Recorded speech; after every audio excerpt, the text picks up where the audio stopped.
sports. We are Baltimore. We are Philly.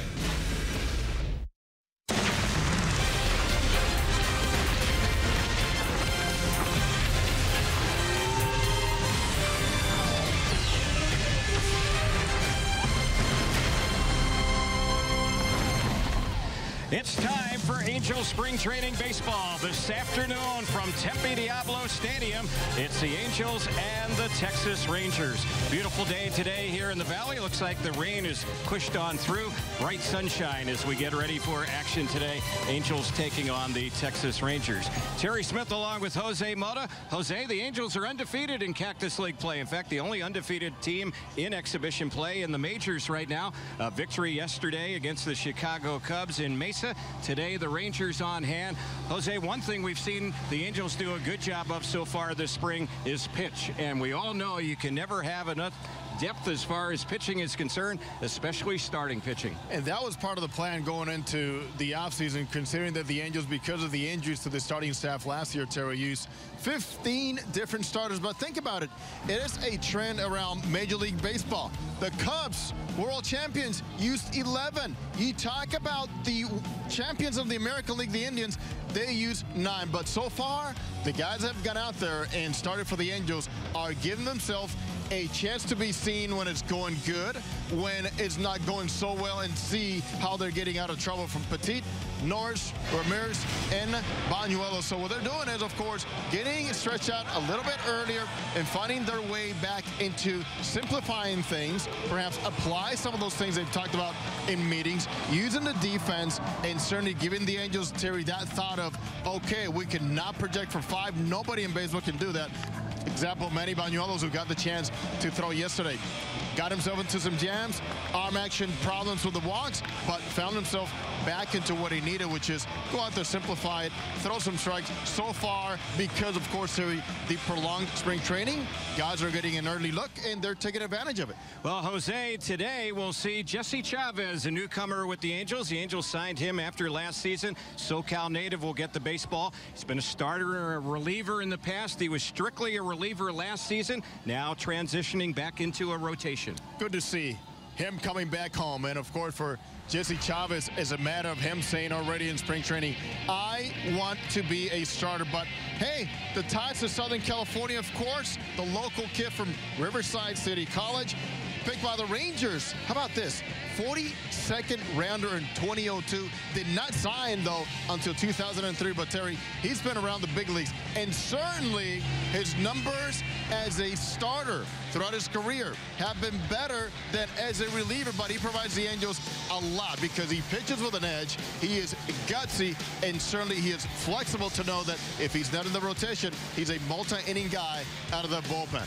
Only 67 innings last year for him. The Angels hoping maybe he has 200 in that arm here in 2017. Let's talk about, like to call him Mr. Dependable, Mr. Reliable. He's the Angels right fielder. That's Cole Calhoun. He's in the lineup today. A lot of the regulars are back in there. Cole Calhoun, a guy that just keeps on grinding. I'll tell you what, so many players in that clubhouse identify with his attitude, the character, what he brings, and the way he plays the game. He does so many things right. All-star caliber player, Gold Glover, efficient thrower, very accurate and very strong, who will help you on both sides of the baseball. He can drive the baseball, cut down the strikeouts last year.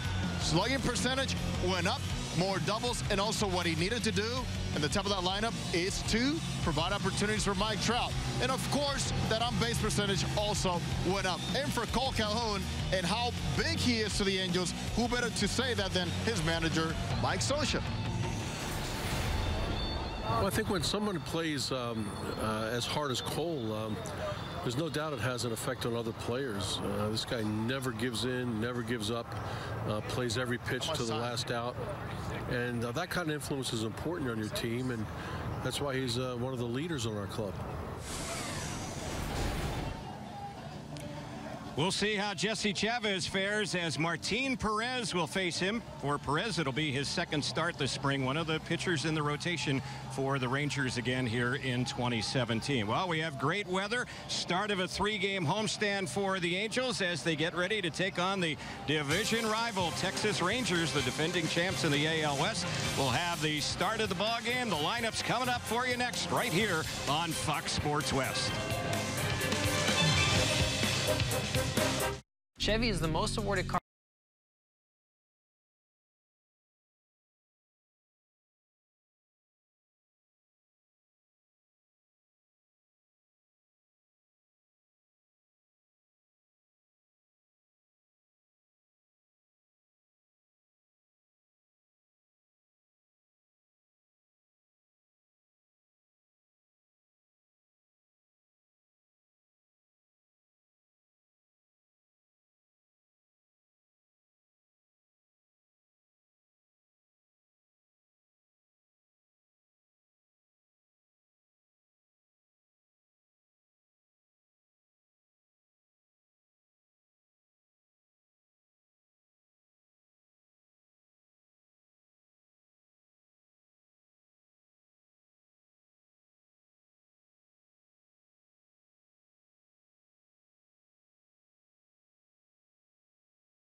Tempe Diablo Stadium as the Angels take the field. So glad you could join us. Jose Mora, Terry Smith here as Jeff Bannister and the American League West champion Texas Rangers visit the Angels here in Tempe Diablo. Carlos Gomez will lead off for him. Did a fine job for them leading off in center field after getting acquired from the Astros. Signed as a free agent, actually, after getting released. Shin-So Shu is in right field batting second. Nomar Mazzaro will bat third. Young designated hitter, impressive player last year. Mike Napoli, welcome back to Texas. Napoli is at first base batting fourth. Rugnet Odor is at second base batting fifth. Joey Gallo is batting sixth in left field. Robinson Chirinos is a catcher batting seventh. Doug Bernier will make the start at shortstop for the Rangers batting eighth. And Andy Ibanez will play third base and he will bat ninth. For the Angels with Jesse Chavez on the mound. Mike Scioscia with Cameron Maybin leading off in left field. Cole Calhoun will bat second in right field. Mike Trout, American League MVP, is in center field as always batting third.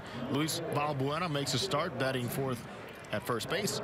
Danny Espinoza and the Beard is at second base batting fifth.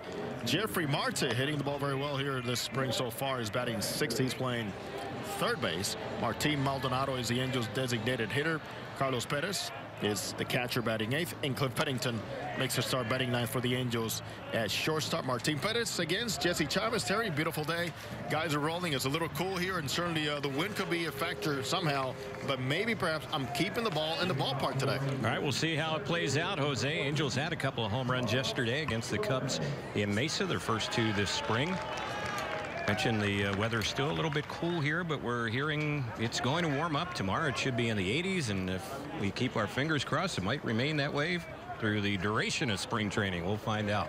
So we are just about set to go On the hill, Jesse Chavez. He's looking in for the sign from his catcher, Carlos Perez. And here's the first pitch today. That one is right in there for a called strike.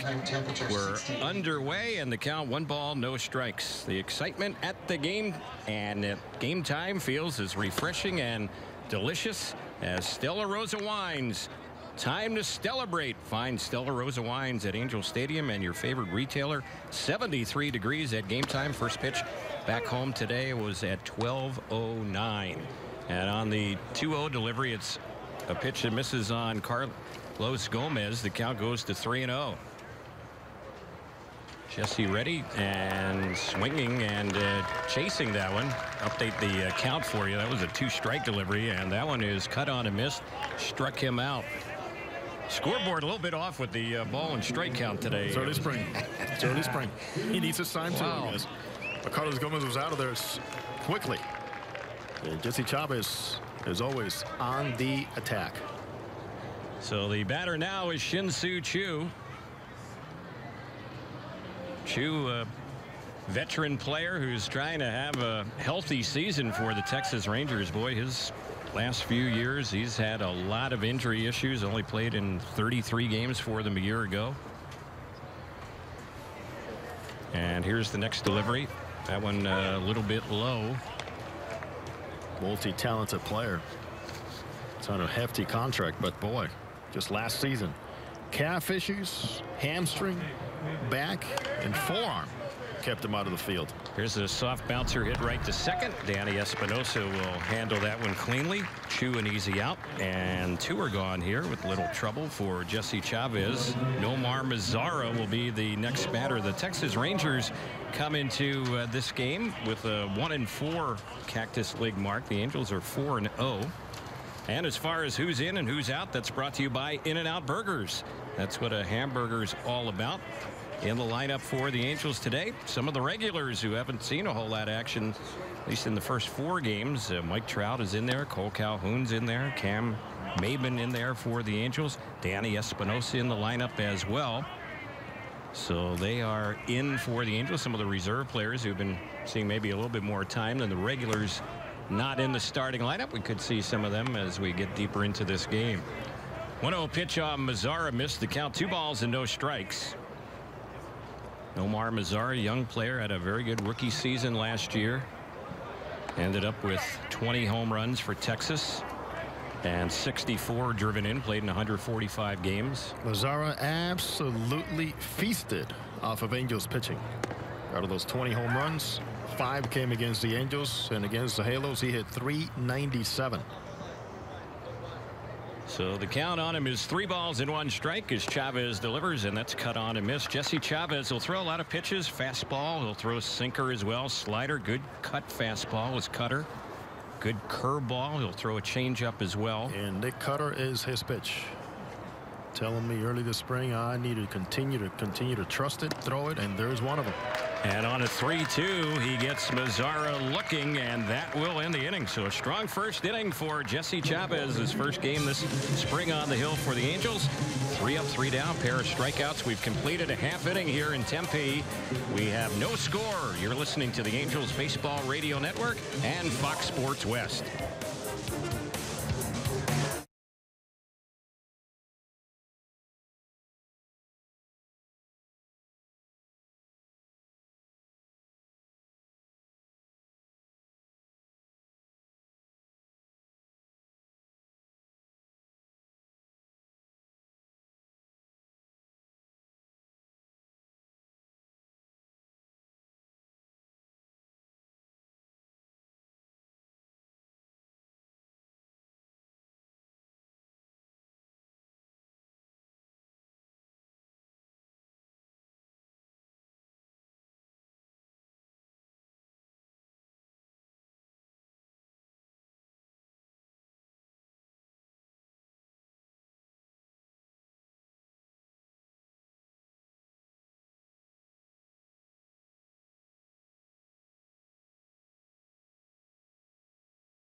Martin Perez, the starting pitcher for Texas, has completed his warm-up tosses. Bottom of the first inning we go.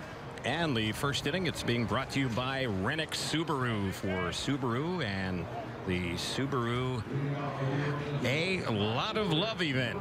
Think Rennick first. RENICK Subaru.com.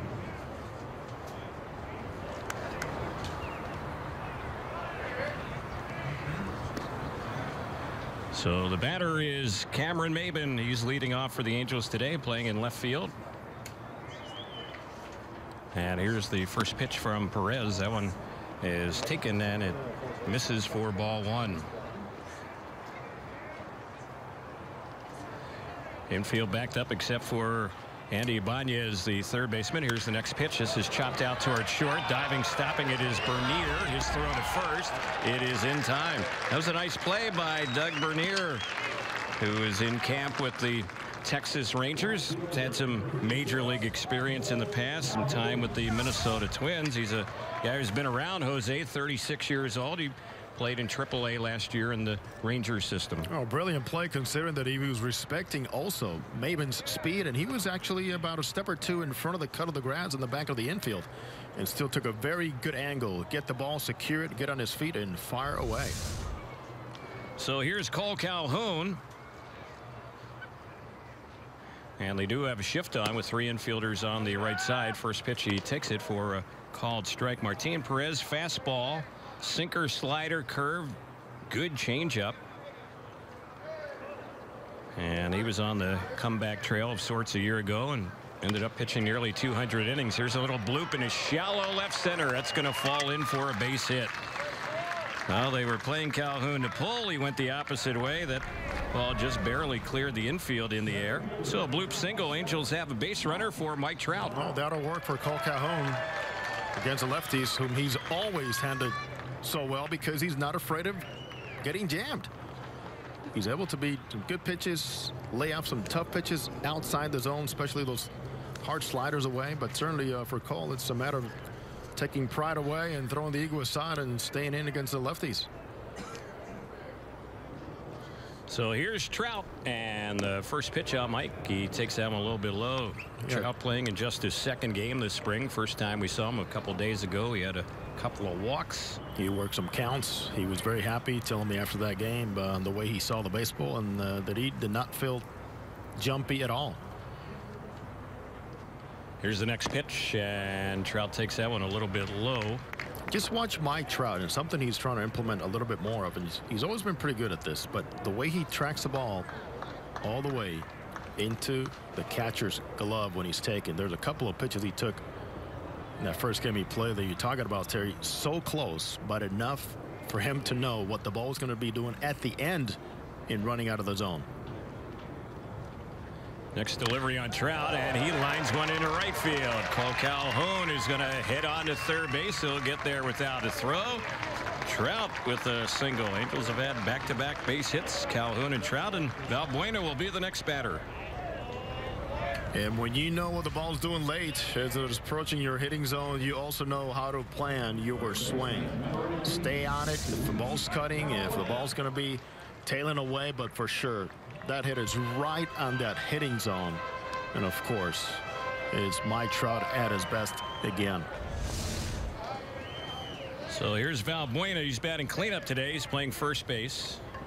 Martin Perez, who's pitching for Texas, started their Cactus League opener last Saturday, and that was a game against Kansas City, and he did not figure in the decision in that game, although he did give up 2 runs, 4 hits in just 2 innings.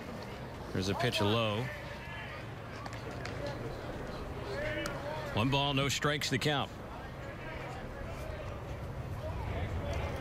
Angels have Danny Espinosa, the switch hitting second baseman, waiting on deck. He'll be batting right-handed against the Rangers lefty. Here's the next delivery, and Valbuena, left-handed batter, takes that one for a ball.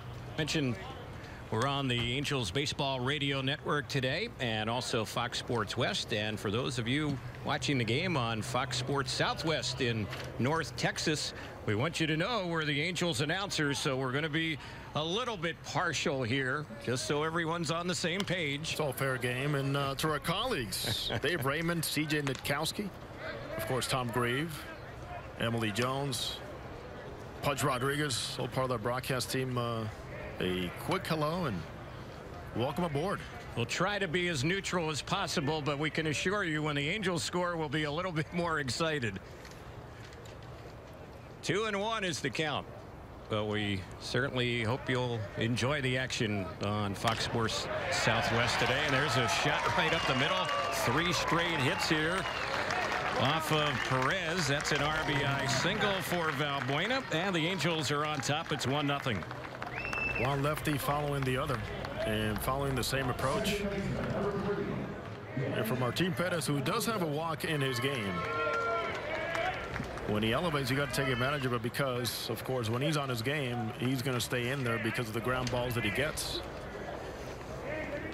54% ground ball percentage last year, 7th best in baseball. But as a lefty, especially if he hasn't found that breaking ball, if he hasn't found that sinker, as Calhoun did, as Valbuena did, take advantage of it. So it brings up Danny Espinosa. And he bats with Trout at second. Valbuena on at first. A run in, 1 out. And here's the pitch. Espinosa looks it over. It's on the outside corner. That's a called strike. It's a good running fastball there by Perez. And Chirino's giving him a nice target.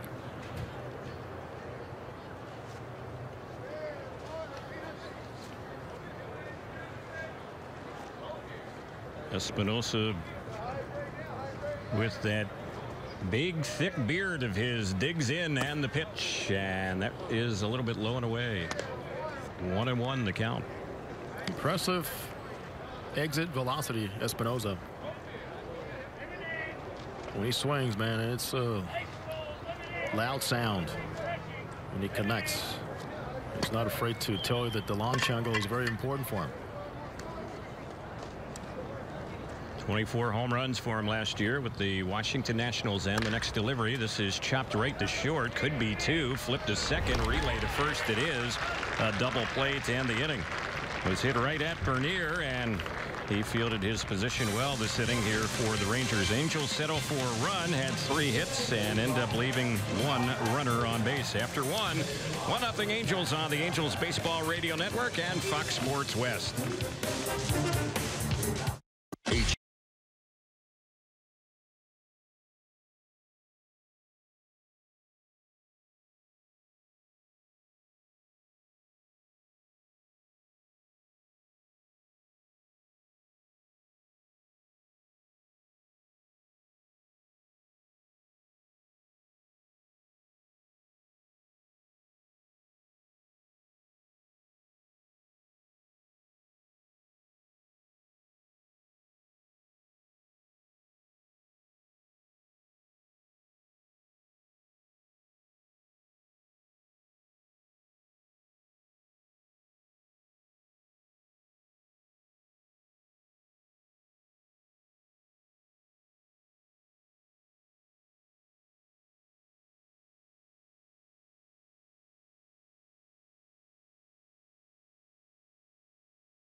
First batter up for the Texas Rangers as we start the second inning is Mike Napoli. He's back with Texas, third go around with them. Of course, he has ties to both of these teams, and the 1-0. And that's on the outside corner. It's a called strike. Got a chance to talk extensively with Mike Napoli this morning as he's walking in from the right field corner. Something that, of course, sir, he's so familiar with here in this ballpark. Napoli takes that one for a ball. Extremely happy to be back in the American League West. And he really wanted to get back to Texas. And there he is. And there's a big cut and a miss at that pitch. Chased one that looked a little bit high. So the count 2-2. Napoli will swing the bat. He struck out almost 200 times last year. But he also hit 34 homers and drove in over 100 runs. He was with Cleveland a year ago, and he fouls that one back to the screen. First time in his career with 100-plus RBIs. Just a terrific clubhouse presence and a winner. Now 35 years old, and the pitch didn't miss by much. A little bit low. So it's a full count on Napoli. He will walk as well. He had 78 walks last year, so he usually has a pretty good eye at the plate. Here's the payoff, and he lifts that one foul back behind the plate and out of play. Napoli was a 17th round pick of the Angels back in 2000. Still remember him coming in, filling in some games, Terry, in the 8th and 9th inning as a minor leaguer. Yeah. Angels drafted him right out of high school. He swings at that one, stays alive, fouling it back.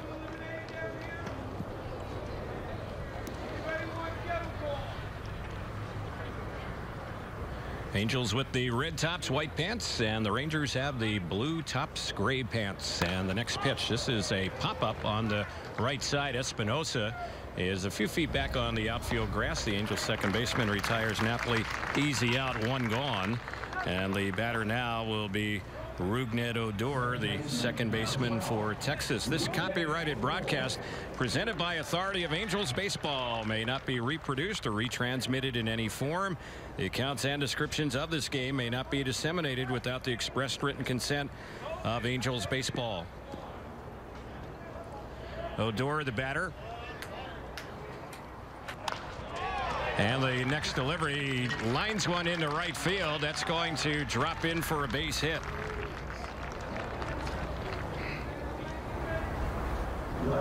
So one out single, the first hit of the ball game for the Texas Rangers. Always feisty, fiery Rougned Odor, who led their ball club with 33 home runs last year. Also keep an eye on him as we've seen so much running here in the early going in the spring. 14 stolen bases for Rougned last year. At the plate now is Joey Gallo, and he was moving off the plate on that pitch, but it was in there for a called strike. Is it the time for Joey Gallo, Terry? They're hoping it is. Tremendous power, big left-handed batter. Also a guy that's been a big swing and miss guy in the past. A lot of that. Yep. Had big trouble last year when he got called up to the big leagues. 17 games, 25 at bats, 19 strikeouts. But when he connects, it's going to go a country mile. Here's the 0-2, and he swings and misses. That one struck him out on 3 pitches. So that's the third strikeout for Jesse Chavez. 2 are gone here in the second inning. And Robinson Chirinos, the catcher for the Rangers, will be the next batter. Outstanding split finger there from Jesse Chavez. Once again, quite happy to be wearing this Angels uniform. Ended the season with the Dodgers. He's been a starter. He's been a reliever. And is looking forward to being part of this rotation. Local product. Here's the pitch, and that one is high. Snap throw to first, and trying to get back is Odor, and the tag beats him to the bag.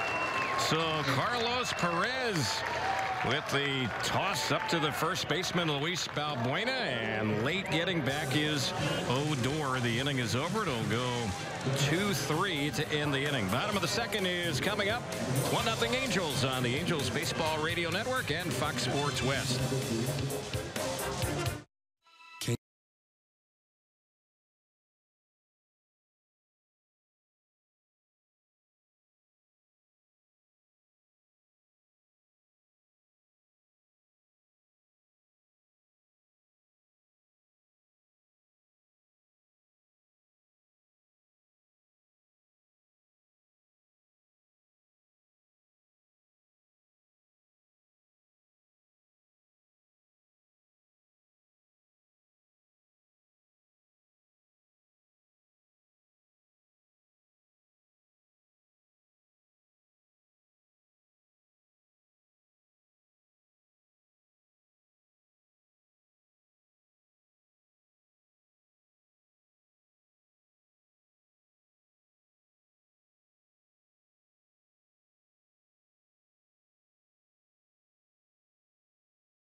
Fans, don't forget you can host a business function or celebrate a special occasion in your own private suite at the Big A. Suite rentals offer all-inclusive food and beverage packages. Visit angels.com/suites to reserve your suite today.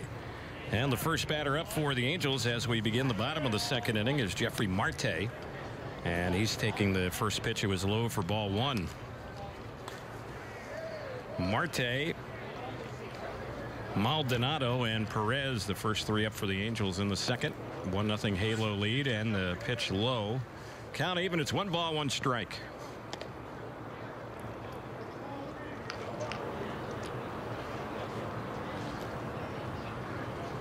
Very sunny day today here in the Valley. Not a cloud to be seen right now, not around the ballpark anyway.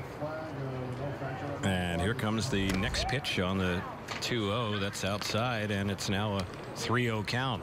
As breezy as it was this morning, it was blowing into the booth actually, and cool wind. Pretty quiet right now. Yeah, wind has died down.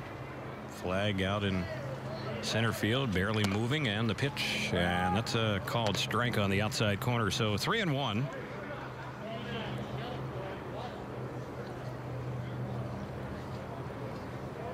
Marte getting a start today at third base for the Angels. And here's the pitch. That one is chopped on the third base side, stopped by Ibanez for Texas, and he will throw out Jeffrey Marte. So one gone, and mentioned Marte getting the start at third base, and there's a reason for that. Yunel Escobar is actually heading back to South Florida for a good cause. He is taking his test to become a U.S. citizen. And Mike Socha addressed the issue this morning, saying how proud he is, how much studying Yunel has had to be involved with here in spring training, and at times even being tested by his teammates on some of those things he's going to have to answer to. So he will be back in a couple of days and hopefully back in action on Saturday. So wishing all the best to Yunel Escobar and his step towards becoming a U.S. citizen. Yep, Escobar born in Cuba. And here's the next delivery. That's a little bit low on Martin Maldonado. In fact, Mike Socha was saying, I'm so proud of him because he understands, as Yunel has told him the story about how he got to the United States and what a tough going that was. Here's the 1-1 pitch, and that one is fouled back over by the batter waiting on deck, Carlos Perez. Mike Socha knows a lot about that, Terry, of course, considering, you know, with Kendrys Morales, and Kendrys Morales, who 12 different tries before he finally made it out of Cuba. Case of Yunel Escobar, he fled Cuba with about 35 people on a 25-foot boat. That was back in October of the year 2004. And that one is fouled off over on the left side. So 1 ball and 2 strikes to count on Maldonado. Yunel had been telling me how nervous, Terry, he had been very anxious throughout the spring, to the point where he had a teacher that went over and kind of preparing him to go through the process. Prep him, yeah. There's a good breaking ball that's cut on and missed. Maldonado is a strikeout victim, and that is the first one of the day for Martin Perez. So 2 up, 2 away for the Angels. Here's Carlos Perez. Great feel for the off speed. It is something that Martin Perez will have, and that was a nice and easy flow towards the plate, and just making everything look like a fastball with outstanding arm speed there. Martin Perez, good off speed pitches, the curve and the changeup, and here's the first delivery on Carlos Perez, and he is taking that one. It's in there, strike 1.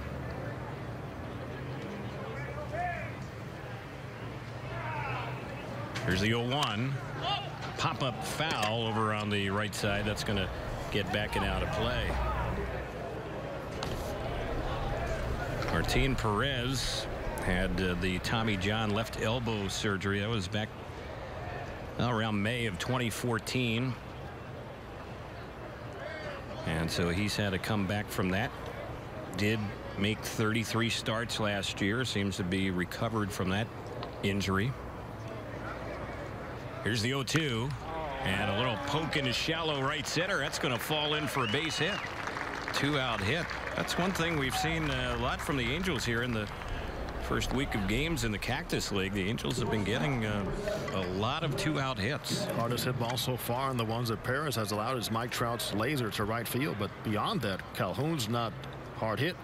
Balbuena for sure not, and this one here in Carlos Perez. So the Angels fighting off pitches and staying inside the ball and being a little bit late. Not a bad thing here so far.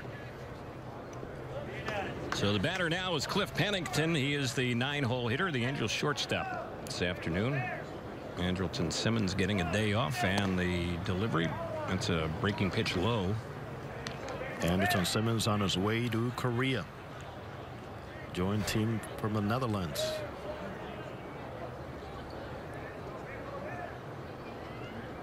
One ball, no strikes to count. And the next pitch, and that is a little high and away for a ball, so it goes to 2-0. Around the infield for Texas, they have the former Angel Mike Napoli at first. Rougned Odor is the second baseman. Andy Ibanez, young player, at third. Doug Bernier is the shortstop. They have Joey Gallo in left. Carlos Gomez in center. Shin-Soo Choo in right. Robinson Chirinos catching, and Nomar Mazara is the DH. Perez with the next delivery, and it's popped foul over on the first base side. Running out of room is Napoli. Out of his reach, a foul ball. 2-1 is the count. Had a chance to visit Terry, the brilliant Peter Gammons, who was visiting camp here today, and we're talking about Team Netherlands in the infield, and your friend Hensley Mullins is managing that team. Right. But they have Didi Gregorius, Jonathan Scope, Jurickson Profar, Simmons, and Xander Bogaerts. That's some solid infield right there. There's a pitch a little bit low. And as Mullins was making calls around to say, hey, I have all these guys available, he would kind of ask each one of those guys, you know, what's your preference? Where should I play? They all say, here's the one thing we know for sure. Andrelton Simmons is playing shortstop. They all said the same thing. He goes, the rest of us, you insert us wherever you can. Here's the 3-1 pitch. Pennington fouling that one off the end of the bat, back behind the plate. The Netherlands had a little bit of success the last time the WBC was played. Well, their biggest success is when they eliminated the Dominican a few years back. Right. Beating them twice. But Profar from the Rangers will be part of that team, supposedly play some outfield. Yeah, Texas has a lot of players playing for, that will be playing for various teams in the WBC this spring. Pitch is high on a 3-2, and that was nowhere close, ball 4. So the Angels have a little something brewing here with 2 outs, 2 on, runners at first and second, and Cameron Maben will be the next batter. When the various WBC rosters were announced, the Texas Rangers had 8 players, at least initially, selected to play for various countries. Robinson Chirinos, who's catching today, slated to play for Venezuela. And of course, their #1 catcher, Jonathan Lucroy, is going to be a catcher for Team USA in the WBC. Martin Perez, who's pitching, will pitch game 2 for Venezuela? That's right. Felix Hernandez will start game 1. Martin Perez, game 2. Rougned Odor was recently added to that roster.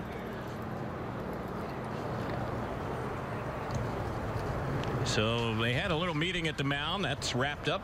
2 outs, 2 on. Angels up 1-0 in the bottom of the second. Next pitch, it's chopped on an easy hop to Odor. He flips to Bernier, the shortstop, covering second, and the fielder's choice 4-6 will end the inning. That'll do it for the Angels. A little bit of a threat, but no runs. We're headed now to the third. It's still 1-0 Angels on the Angels Baseball Radio Network and Fox Sports West. I think there must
Third inning we go. 1-0 Angels. Angels have a run on 4 hits. The Rangers no runs, 1 hit. And the Angels will make a pitching change. Big right-hander Alex Meyer will be taking over for Jesse Chavez.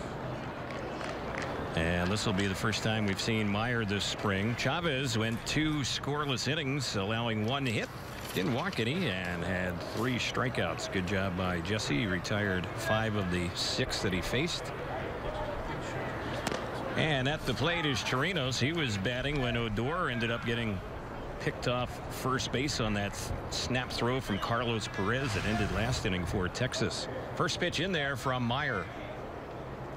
And the 0-1. And boy, that was a wild pitch right there. That bounces back to the backstop. It was nowhere close. Good to see him, Alex Meyer, on the mound. Boy, he is tall. You just don't know where the ball's going to come out of. And Mike Scioscia pointing to early in the spring how he's been able to adjust his arm slot and has found more consistency, at least so far in the sessions he's had, and throwing strikes. Next delivery, and here's a little pop out to the shortstop, Cliff Pennington. He will put that one away. The bat ends up flying out there.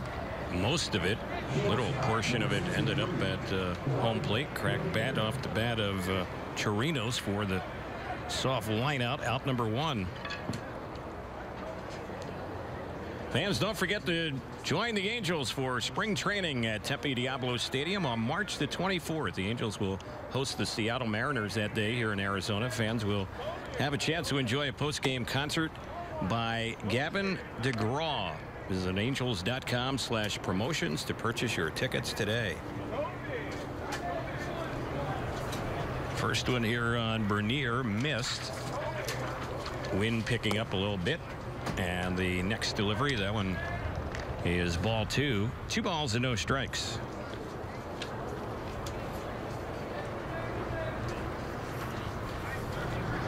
Here's Meyer's third pitch in this at bat against Bernier, and that one misses. So the count goes to 3-0. Meyer's fastball naturally runs, and the Angels are trying to find that perfect spot on the rubber on which side to make sure everything that he throws out there, and it's pretty impressive velocity wise. He's 97-98.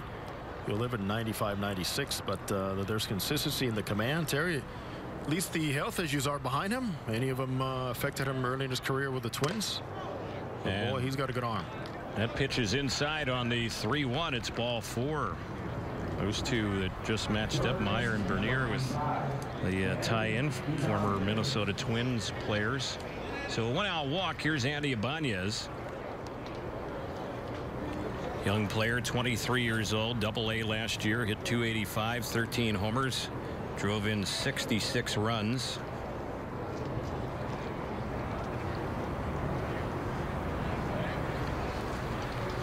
And here's the first pitch. That one is inside. That's going to get a visit out to the mound by the catcher Carlos Perez as he walks the baseball back to Meyer.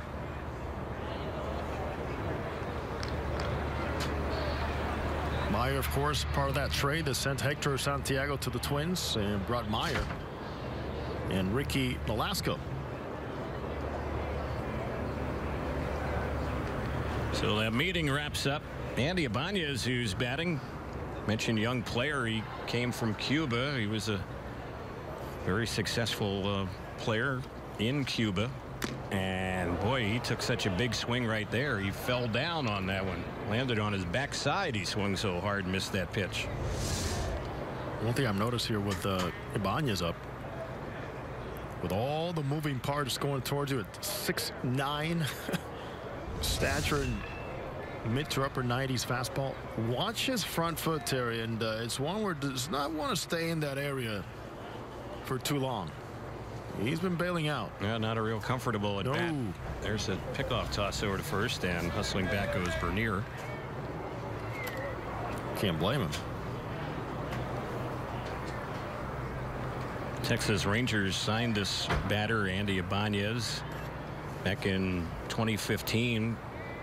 Got a signing bonus of over $1.5 million when he fled Cuba. In the next pitch, he takes that one a little bit low. 2-1 is the count.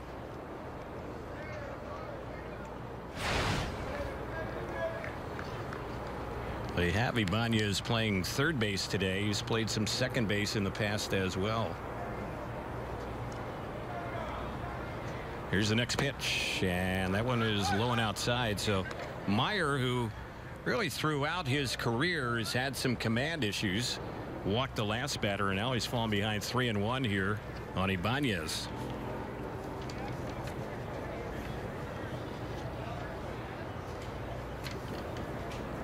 Infield at double play depth. Next pitch, and that one framed by Carlos Perez, but a little bit wide. Ball 4. Back-to-back walks. See how happy Ibanez was to get out of there? He threw that bat so quick. You got to give it to him. Good job. Not swinging at pitches out of the zone. So Charlie Nagy, the Angels pitching coach, is going to go out and have a word with Alex Meyer. The command, as I mentioned, it's always been a problem for Alex Meyer. There's no doubt he has the stuff, Jose, but whether or not he can control it's another story. He can top out close to 100 miles per hour with the fastball. He has a good curveball, throw a changeup, has the power arm. But again, you even look at the numbers last year between Minnesota and the Angels. 17 walks in just 25 1/3 innings. And he's walked 2 of the first 3 here today. So here's Carlos Gomez, Texas leadoff man, and he chases one going down to a knee, swinging at that pitch low and away for strike 1. That shows a lot. Having some command issues with his fastball. And then the visit from Charles Nagy, the pitching coach, and Carlos Perez, the catcher. And what does he go to? Let's go to the breaking ball. And Carlos Gomez is going, for a guy having some command issues, where's my fastball? It's a good job of pitching. Good sequence to start with. Alex Meyer, former first-round pick back in 2011. Washington Nationals. Here's a ball chopped on the right side. The flip to second for 1. The relay to first. That's a double play, and that'll get Meyer out of trouble. The inning is over. Nicely turned by the Angels. A twin killing will end the Texas threat here in the 3rd. Bottom of the inning coming up. Angels still up by a run. 1-0 on the Angels Baseball Radio Network and Fox Sports West.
Here in the bottom of the 3rd, Cole Calhoun will be the first batter up, and Martin Perez still pitching for Texas. This will be his 3rd inning. Calhoun with a single his first time up. He scored the game's only run. Angels have 4 hits. The Rangers have 1. It's 1-0 Halos. Martin Perez getting ready for his start against Italy. in the World Baseball Classic. That's pitch number 35 there, so 34 pitches through the first 2 innings. First pitch was in there on Cole Calhoun. And here comes the next pitch. He shows signs of bunting. They do have a shift on, and that pitch is one that bounces by everybody back to the backstop. I was asking Mike Scioscia about that this morning. A guy like Cole Calhoun, Terry, that's a free 4 or 5 base hits right there for you with the shift. And Mike Scioscia said, well, there's times when, yes, we want him. We want to encourage him to do that, and they have been working out in the backfields. Next delivery on Cole Calhoun. He's taking that one and misses ball 2, 2-1. Scioscia also said there's times when there's no need for us to waste his swing. But certainly, same thing with Valbuena. Valbuena has already shown bunt twice against the shift. Has fouled it off a couple of times. But why not? And the next delivery, he cracks his bat and bounces the ball softly to the second baseman. Odor's playing on the outfield grass. He fields that one cleanly and throws out Cole Calhoun. There's one away. Mike Trout will be the next batter. You mentioned Martin Perez for Texas will be facing Italy in a first-round game of the World Baseball Classic. And one of the pitchers on Team Italy, always a favorite of ours, Jose, that's going to be Pat Venditti. One of your favorites for sure.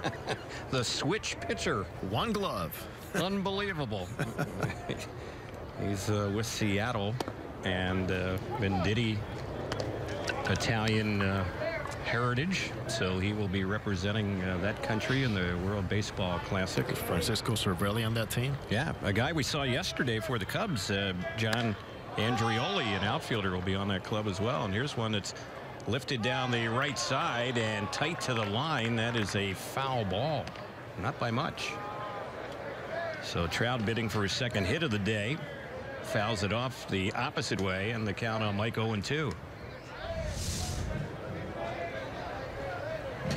Or that wind is blowing out as usually is. That's a fair ball. It's going to bring it right back into play. It almost looked like it was about to hit the line down there. The right fielder, Shin-Soo Choo, was not in real serious pursuit there. I think he thought all along it was going to be foul, and it was just barely foul. So here's the 0-2 on Trout. That's a fastball high and away.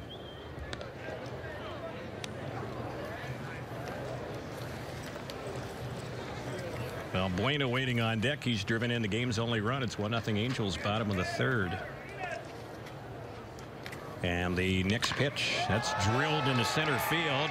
Gomez gets twisted around. That ball's over his head, and the ball's all the way out to the warning track in center. Trout will cruise into second base, and he has a double. So Mike Trout has been up 4 times this spring, twice in this game, 2 times in the first game he played in a couple days ago, and no one has gotten him out yet. Just like the regular season, when he is guessing off speed and keeps that front shoulder lined up, he barely ever misses those pitches. I mean, he is one of the best guess hitters there are for that reason.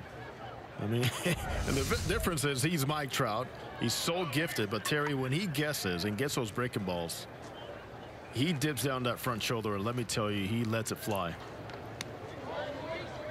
So Valbuena has a chance to get another RBI here. He bats with 1 out, Trout at second. Now, to counteract my point, there's times when he guesses wrong, and he dips a little bit more on that front shoulder, trying to stay in, and he gets beat by the fastball. First one on Valbuena. He was thinking of pulling the trigger on that one, ends up taking it, and it did miss for ball 1.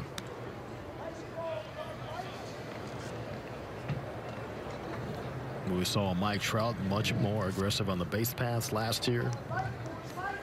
More attempts of stealing third base. Ron Renicky, a huge factor in getting him the confidence back to start running. Next one on Valbuena. He swings and misses that one. Count even 1-1. If you watch Renicky at third base, he is not missing a beat. He's quite aware with his verbal signs and obviously with the gestures as to where the middle infielders are. Trout knows the only guy he's got to worry about right now is a shortstop who's very close on him. And here's the next pitch. That's fouled back by Valbuena. So ball and 2 strikes. little easier to try and steal third base if you have good speed and you're a runner at second with a left-hander on the mound. Yes, it is.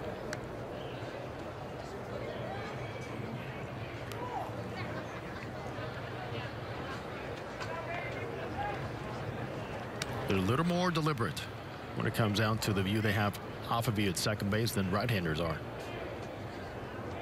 There's the 1-2 on Valbuena. He cuts at it, pops it up foul over on the left side, backing out of play. The Angels homestand here in Cactus League play will continue tomorrow as the Angels will greet the San Francisco Giants. Ricky Nolasco will make his first spring start for the Angels.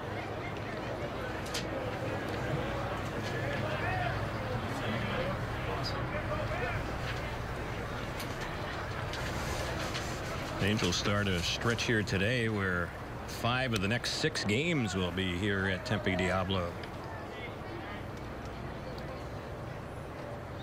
Here's the next pitch.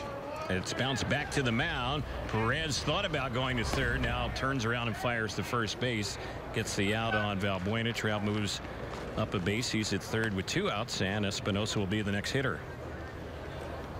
Martin Perez acted like he wanted to try and get Trout at third, but ended up taking a long look and then wheeled around and went to first base. Well, looks like the Rangers are going to make a pitching change here, so that'll be it for Perez.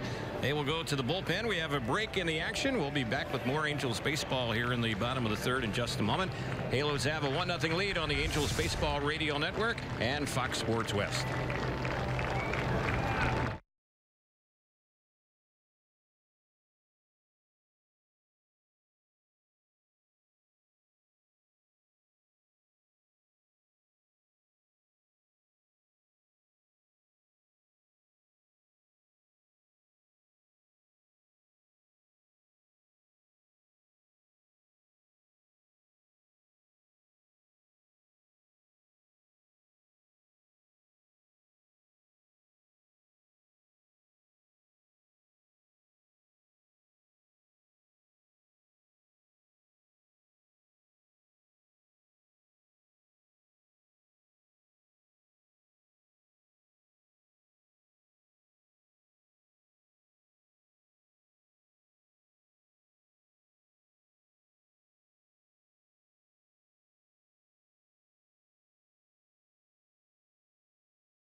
Angels' third inning continues with 2 outs and Trout at third base. Danny Espinosa, the batter, against the new pitcher.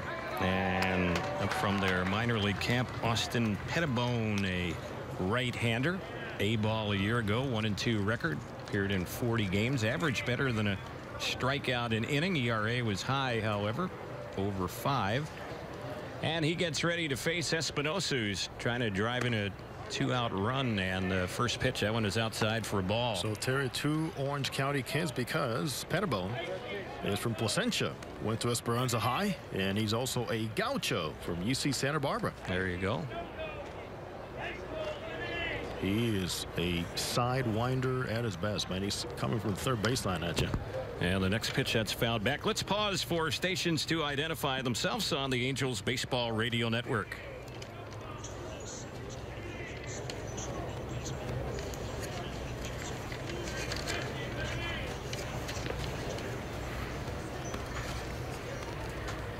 Terry Smith, Jose Mota, and our producer-engineer Jorge Sevilla with you here from Tempe Diablo. Angels batting in the third, up 1-0 on Texas. And that's a pitch that misses, and the count goes to 2 balls and 1 strike. Much easier for left-handers to see the ball off of Pettibone than right-handers with that angle that he has. Coming right at you from the right-hander's batter's box, but into you as a lefty. Texas Rangers last year won the season series against the Angels, won 10 out of the 19 matchups against the Angels. But in the last 3 years, the Angels have had good success against Texas, 35-22 against them over the last 3 years. A team that the Rangers have really feasted on in the AL West the last couple of years, the Houston Astros. They were 15-4 against Houston last year, and they're 28-10 against them. They've done a great job last 2 years. In big series, when it comes down to head-to-head, they have done a good job getting after them and beating them. Right, and that's one of the reasons why the Rangers have won the division the last 2 years. Jeff Bannister continues to do a great job in keeping that team united. He's got great leaders in that clubhouse, but boy, give Banny a lot of credit. 95-67 last year, the most wins in the American League. Rangers have won 90-plus games 5 of the last 7 seasons. And the payoff pitch. This is chopped softly on the right side. Could be trouble charging, fielding, throwing, and making a nice play is Odor, the second baseman, as they nip Espinosa, and that saves a run. The inning is over. So the Angels leave Trout at third. He had a 1-out double in the inning. We've completed 3, and the 4th inning is coming up here at Tempe Diablo. Angels up 1-0 on the Angels Baseball Radio Network and Fox Sports West. USC 209.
Shin-Soo Choo will be the first batter here for Texas as we move to the top of the 4th inning. 1-0 Angels on top. Alex Meyer is going to continue out there on the mound. And he was aided by a big double play ball last inning. Got out of a threat. And here's the first one on Choo. That's high and away for ball 1. Meyer ended up walking 2 of the 4 that he faced last inning, but did not allow any runs. Here's his next pitch. Cut and a miss by Shin-Soo Choo. Does registering fairly high right there. So Matt Wise, who was one of the Angels instructors in the minor leagues, spent a lot of time with Meyer in the offseason. in trying to just keep it a little bit more compact with those moving parts that he has, his height and direction, placement over the rubber, arm slot, and the finish, which is very important. The finish is quite important for him. Naturally, the ball runs, it'll sink. And even Carlos Perez and Martin Maldonado, Terry, were telling me he's tough to catch. Throws hard, and the ball absolutely runs everywhere. And on the next delivery, Chu tried to hold up on that one. He thought it might have been a little bit low. He is out looking, and that is out number 1. So the first strikeout for Meyer. Shin-Soo Choo didn't look real comfortable in the batter's box during that at bat. It's a good job right there. Once again, Carlos insisting on sometimes getting away from the fastball. He went right back to a very tight slider to get the lefty out, which is a huge step for Meyer, and trusting not only the curveball but using that slider against the hitters on both sides of the batter's box. So here is Mazzara, another left-handed batter. They have 4 of them in the lineup, and they're kind of grouped together. The 2 and 3 hitters, Chu and Mazzara, and then the 5 and 6 hitters, Odor and Gallo, all swinging left-handed. Here's the next pitch. That's fouled back behind the plate. Mazzara ended up being one of the better rookie hitters in the American League last year. Made his debut against the Angels at the Big A on April 20th, and all because, Terry, the day before, Shin-Soo Choo had gotten hurt during stretching at Angel Stadium. So Choo getting hurt the first time last year opened the door for Mazzara, who for a long time was the leading candidate for the Rookie of the Year in the American League, until the league caught up with him, and he faded and tailed off a little bit second half of the season. But certainly, for sure, he put together those numbers. He had a very solid season. Swings at that one and fouls it back behind the plate, so the count level on him. It's 2 balls and 2 strikes. Hope you're enjoying the action today wherever you're listening or watching. We're on the Angels Baseball Radio Network and Fox Sports West. I want to say hi to those tuned in on Fox Sports Southwest today. Here's the 2-2. Grounded right out to short. Gobbled up there by Pennington. His throw is in plenty of time to get Mazzara, and that's the second out. Mike Napoli will be the next batter for Texas. Well, Cliff Pennington will be seeing a lot of action at shortstop, and hopefully he'll stay together, stay healthy, become the dependable backup infielder the Angels were looking for, and sign him to a 2-year deal. This is his second year, but a lot of issues with his legs last year. That opened the door to Gregorio Petit, who did a great job for the Angels filling in for Simmons once he went down. Petit now in camp with the Toronto Blue Jays. First one on Napoli. He was taking a miss for ball 1. It's 1 ball, no strikes. And the pitch that's low and away. Mike Napoli has had to deal with a number of injury issues over the years. Hip condition. He's had back problems. He's had a problem with his ring finger on the disabled list back in 2014 because of that toe problem. And of course, he also had to deal with sleep apnea, which is the most scary thing he's ever dealt with. Right. Here's the 2-1.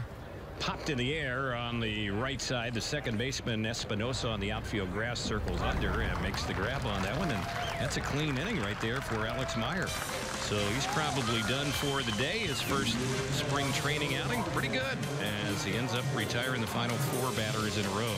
Bottom of the 4th is coming up. 1-0 Angels on the Angels Baseball Radio Network and Fox Sports West.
Angels getting ready to bat and face a new pitcher for the Texas Rangers as we head to the bottom of the 4th inning. Angels up 1-0. A.J. Griffin is on the hill, and his first pitch that's in there for a called strike. Couple of other changes for Texas. They have Ronald Guzman playing first base, and they have Jared Hoying in right field.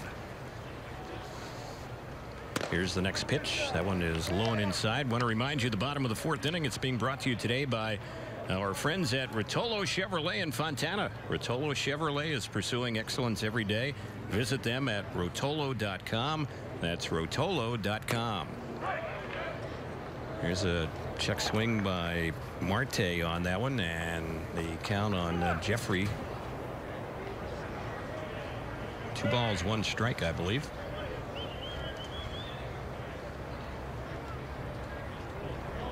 Here's the next pitch. This is bounced by the mound out near second base. Gobbled up by Odor. His throw in time to the new first baseman Guzman. That's a first out. A.J. Griffin from the San Diego area is one of 11 different starting pitchers used by the Rangers last season. And the only 2 to make 30 or more starts, Cole Hamels and Martin Perez. Griffin made 23 starts for the Rangers, 7-4 record. ERA jumped to 5.07 after getting out to a very strong start.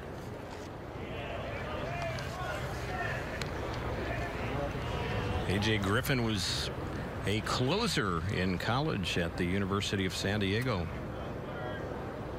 When healthy, he could bring it, and he's back and getting back into form after a serious arm injury just a couple of years ago.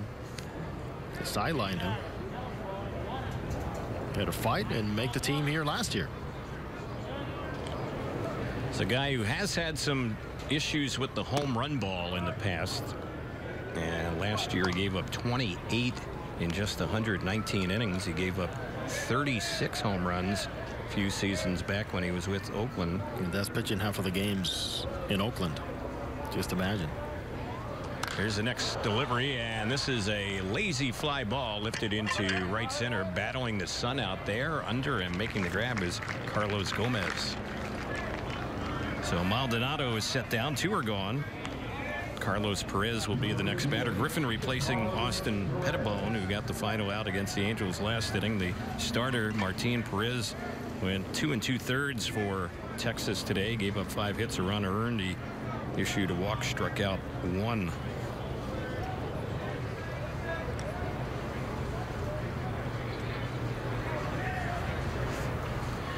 Griffin is set, and the pitch. A little low and away on Carlos Perez, who singled his first time up. Griffin, totally a fly ball pitcher. About 70% of the balls put in play are in the air against him. And that, of course, Terry, leads to all those home runs that he allows. And the pitch. There's one that's hit pretty well into left field. Backpedaling under and making the grab a few feet from the rim of the track is Gallo. That will do it for the Angels, who go down 1-2-3 here in the 4th. We move to the 5th inning. The Angels up by a run against Texas, 1-0 on the Angels Baseball Radio Network and Fox Sports West.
Angels bring in young right-hander Keenan Middleton. So Alex Myers' day is done. He worked 2 innings just like Jesse Chavez. And Meyer in his 2 innings of work did not allow any hits or runs. He walked 2, struck out 1. We've seen Middleton once this spring. And he was impressive in his first outing. Middleton last year in the Angels system, 46 games, a 1-2 record with 8 saves and a ERA of a bit over 3. Just keep an eye on this young man because he can really bring the baseball. Here's his first pitch, and that one is skied foul by Odor down the right side. It's backing out of play. In fact, Odor was so ready for it, Terry. He was a little bit ahead at a mid-90s fastball. Middleton's light twist hit. He turns his back to the hitter. That's the way he's told me to go out there and keep his balance a little bit better. Here's the next pitch, and that's a fastball that misses high. Middleton spent time at Inland Empire, Arkansas, and Salt Lake a year ago. Former 3rd-round pick of the Angels in 2013. He has a very loose, easy delivery out there, and has what scouts would refer to as raw stuff. He has a power arm. Every eye on him every step of the way. Full-time reliever now, and wherever he was, PFP, throwing bullpens, throwing to live hitters, staff and front office personnel readily available to make an evaluation. Next delivery, Odor checking the swing, and they say he was holding. We saw Middleton pitch in the game against the Oakland A's, and that was on Sunday. And in that ball game, he had a 1-2-3 inning. Here's the 2-2. And Odor checks. Did he go around? No, says the third base umpire. Yeah, good to see with Middleton, like we saw with Alex Meyer, is incorporate that breaking ball and trust it and work on it. And Carlos Perez, one of the best back there, insisting on that. So that's great. Even with the good fastballs they have. Here's one chopped foul by Odor on the right side.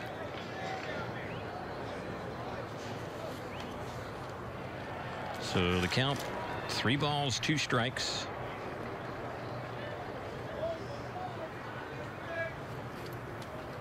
And here's the next pitch, and that one is high. So leadoff walk. It's a 3rd walk issued by Angels pitching today. Odor is aboard. Gallo will be the next batter. It's a great job by Rougned Odor in making the young man work. Fans, don't forget to join the Angels on April 7th and 8th for opening weekend. The Angels will take on the Seattle Mariners. Fans in attendance will receive a wall calendar courtesy of U.S. Bank while supplies last. For more information, visit angels.com/promotions. And the next delivery, that's inside on Joey Gallo. And Joey Gallo's got one thing in mind. He will love to run into one of these high fastballs. We have seen Gallo hit some monster shots here before in exhibition play. Here's the pitch, and this one he gets under and skies it in the air infield. This is way up there. Espinosa, the second baseman, still on the dirt, circles under and makes the grab. Couldn't hit one much higher than that. And that is one gone. Chirinos the next batter. Absorbed by the beard.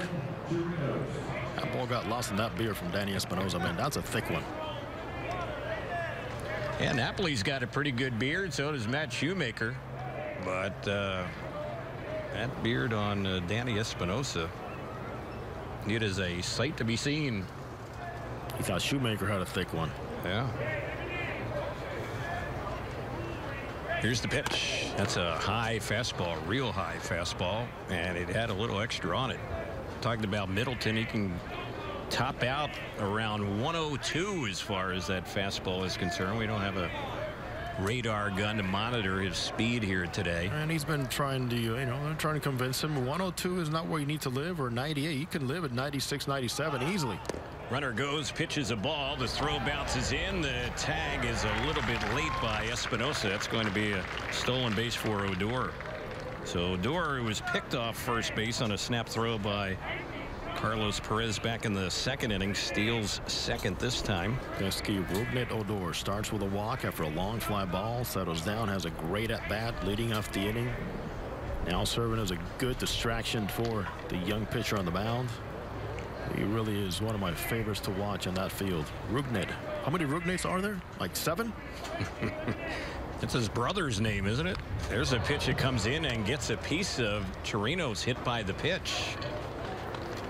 So that puts another base runner on, a walk, and now a hit batter here in the inning with 1 away, and Doug Bernier will be the next batter. Now for Chirinos, anything near that left forearm, quite scary, because he did suffer a fracture, in fact, against the Angels in that bat over at the Big A. Originally not diagnosed, and he continued the at bat, but you can see the swings he was taking. Terry, you recall that game back home? It was Garrett Richards who hit him. Yep. And there's a pitch a little bit low.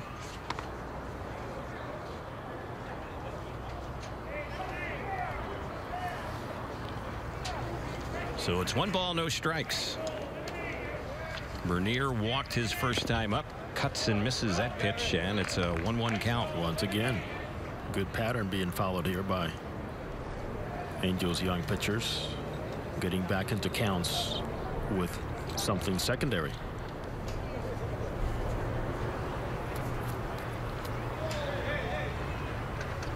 Middleton checking Odor, the lead runner at second. Now time requested by the batter Bernier. He gets it from the home plate umpire Jim Everett.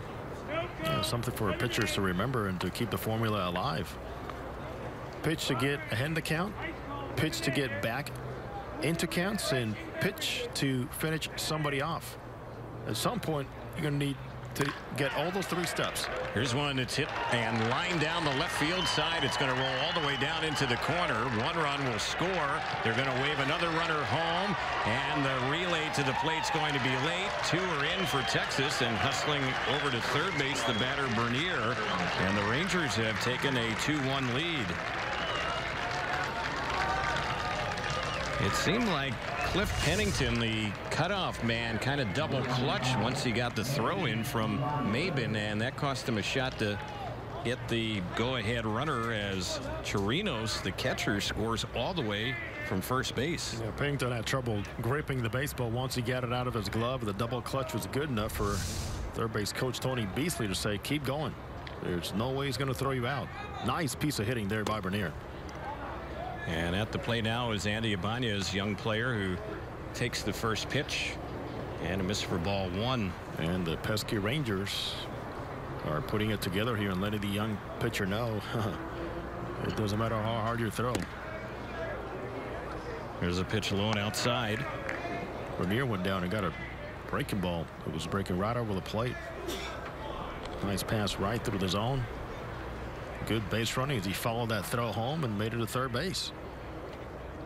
Here's the delivery, and it's fouled back behind the plate. 2-1 to count on Ibanez, their 9-hole hitter who walked his first time up. So the walk and the hit batter in the inning have really cost Middleton. Those 2 base runners coming in to score on what will go down as a 2-run double for Bernier, even though he ends up at third. And now the count's 3 balls and 1 strike on Ibanez. Middleton getting ready. Pitch number 20 since the inning got underway, and that one is fouled back behind the plate. So do it again. A full count, 3-2.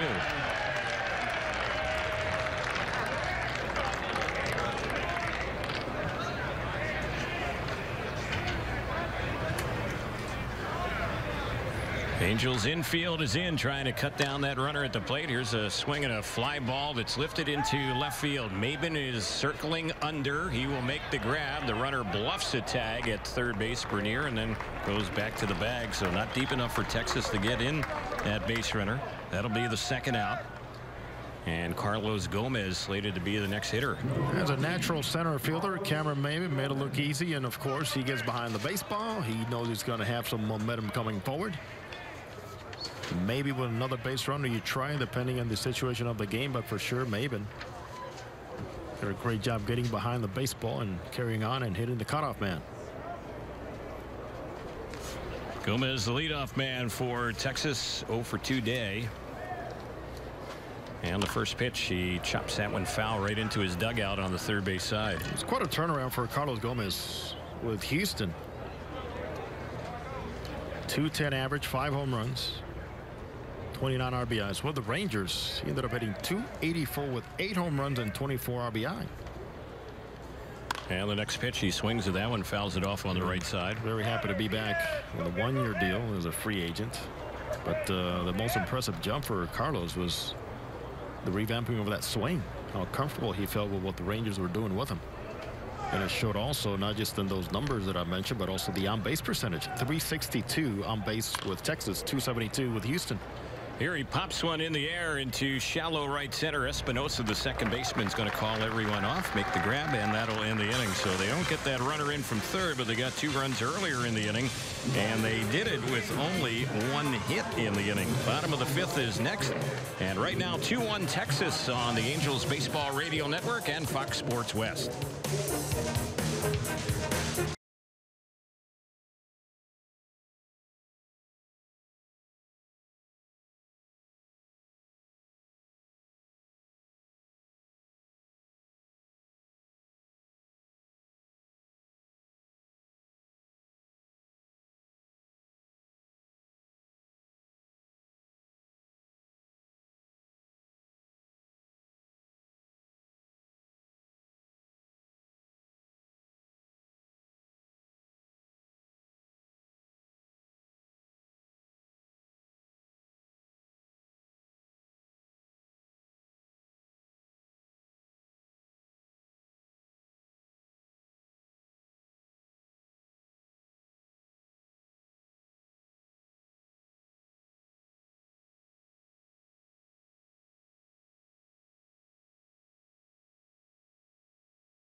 Cliff Pennington is the batter for the Angels as we start the bottom of the 5th. 2-1 Rangers on top. And Griffin still on the mound for Texas. Delivers the first pitch low and inside. The Rangers have made 1 change out in the outfield. Jose Cardona is now in there, and that means that Carlos Gomez, who made the final out top of the inning, has left the ball game. Next pitch, it's swinging a miss for a strike. 1-1 on Pennington, who walked his first time up. Go is gone, Terry. Carlos Gomez. And the next pitch, another swing and a miss. So 1 ball, 2 strikes. Infield is back. The outfield is playing straight away. Not a whole lot of shifting by Texas in this game. They've done it with Cole Calhoun batting. And the next pitch on Pennington, that's a low. In fact, I don't know that we've seen, for the most part, a whole lot of shifting in the first 5 games of the Cactus League.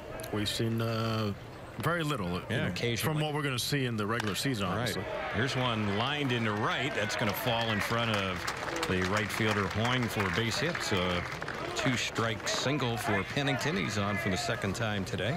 Angels have a base runner on. Hit number 6 in the ball game now for the Halos. And here's Maben. I'll tell you what we've seen a lot of is a lot of running. Base running attempts. Stealing attempts. Mike Scioscia with Cameron Maben. Here's a great combination. Got a guy like A.J. Griffin, very efficient in that first inning throwing strikes. Made only 10 pitches. Why not put a play here? Here's the pitch on Maben.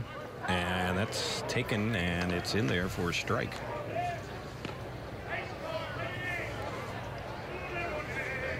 Maben has the uniform pants pulled up so high that the amount of his red socks you're seeing kind of equals the amount of the white pants you're seeing. Well, he's gone Hunter Pence. Hunter Pence is the one that originated going above the knees. Yeah.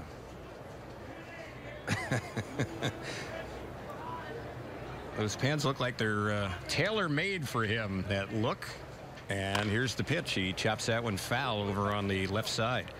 Of course, the one thing that became so common, and for the most part it still is, players wearing the pants all the way down where they're almost scraping the ground. This is taking it to a different level here. Quite an extreme as far as the look. Yeah, so low, in fact, that there's some straps now made for your pants to wrap around your shoes. Yeah, they go underneath the bottom of your spikes. That's right. There's one that's tipped foul right by the plate. 0-2 is the count. We'll check some action out around the Cactus League and the Grapefruit League in just a moment. Diamondbacks are playing the White Sox today. It's 2-1 Arizona in the 4th. Cubs and Royals in the 6th inning. Chicago leading that one 3-1. Reds and Brewers are in the bottom of the 5th, 2-2. Seattle trailing the Indians 1-0. That's in the top of the 5th as Maben swings and misses. That 0-2 pitch struck him out. So that's the first out and the first strikeout for A.J. Griffin. Outstanding job by Griffin in setting off. The timing of Maben with the off speed. Whoa, great feel, great separation with his fastball and with his big curveball. The Padres have a split squad day, and they're leading the A's in one of their 2 games, 2-0 in the 6th, and trailing the Rockies in their other game, 3-1 in the 5th. Here's a bunt that is fouled off by Cole Calhoun. Fouled it off over on the third base side. In the Grapefruit League in Florida, the Braves and Yankees will play later tonight. The Red Sox are trailing the Orioles, and that game is now a final. 12-5. Baltimore beat Boston. Marlins beat the Astros 9-5. Cardinals beat the Mets 6-1. Rays and Phillies played to a 5-5 tie, 9-inning game. Pirates over the Twins 3-1. Nationals beat the Tigers 9-1. Tigers over the Blue Jays 5-4 as a pickoff toss to first, and Pennington back. And one other game in the Cactus League will be under the lights tonight in Scottsdale, and it'll be the Dodgers and the Giants. Night game in the Cactus League. Gotta love those. A couple of rivals squaring off there. That's a big audience right there waiting for that one. And speaking of the Giants, they will be taking on the Angels here tomorrow afternoon. Here's the pitch. That's low and outside. Ricky Nolasco against Tyler Beede, who is a former first-round pick of the Giants and might be their best pitching prospect. We'll see him tomorrow.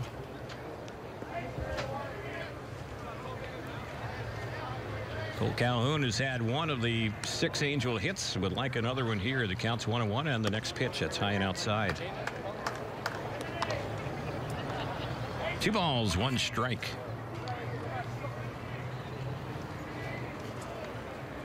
A.J. Griffin, who is on the hill here for the Texas Rangers,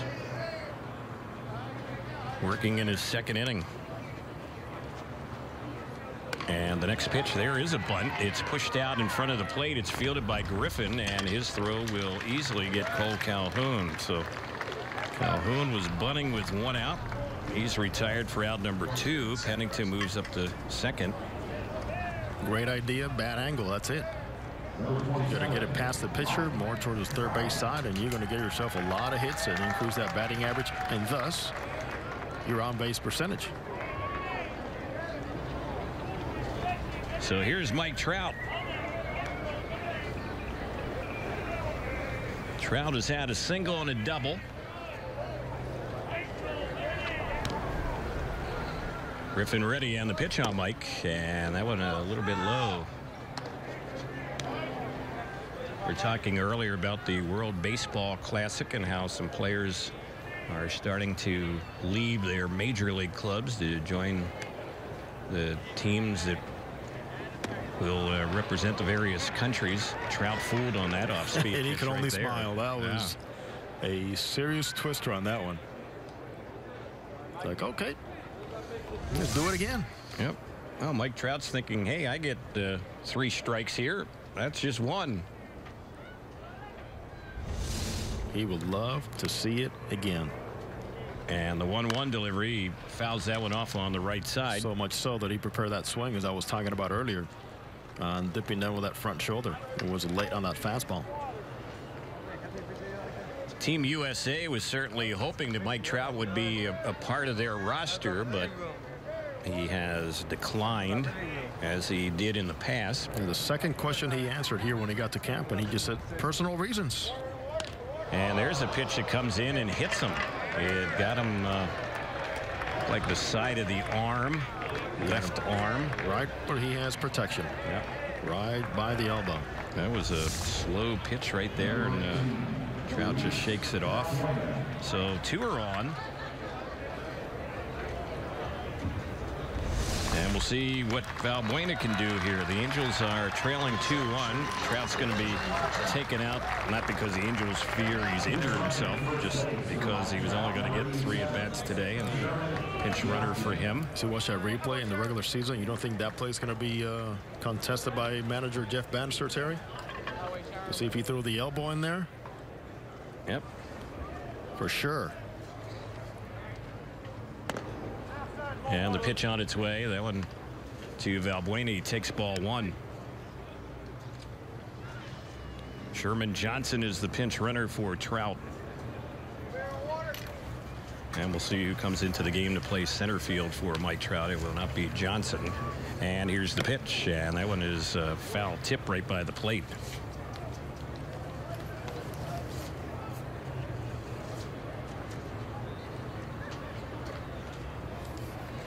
Earlier in this inning, we saw Cole Calhoun bunting with 1 out.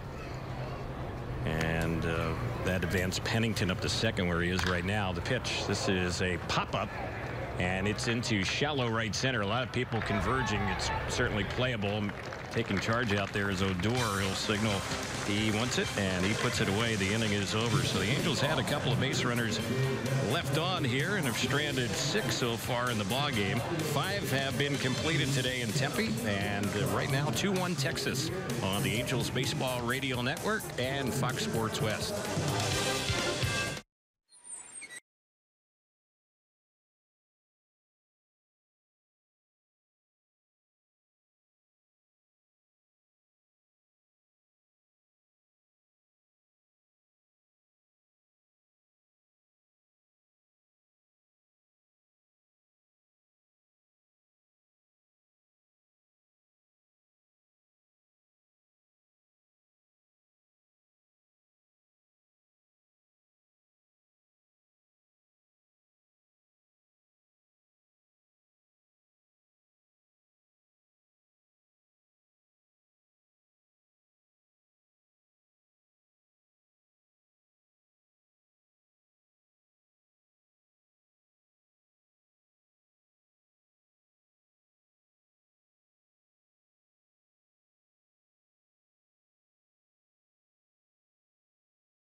The Angels make wholesale changes as we get ready to start inning number 6 here. It's 2-1 Texas. as the Angels have brought in a new pitcher, and Justin Miller's on the mound. The first pitch, it's lifted in the air off the bat of Hoying out to left field. The new left fielder Shane Robinson circles under that one and makes the grab. It's the first out. That was Hoying's first at bat, so he's set down, and Mazzara will be the next batter. So we mentioned the Angels making a lot of changes here, and let's update you on those. The new first baseman is Matt Thaiss. New second baseman Sherman Johnson. He came in to run for Trout. New third baseman is Caleb Cowart.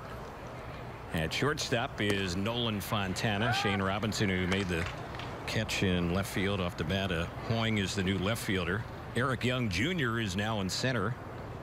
Ryan Lamar is the new right fielder for the Angels.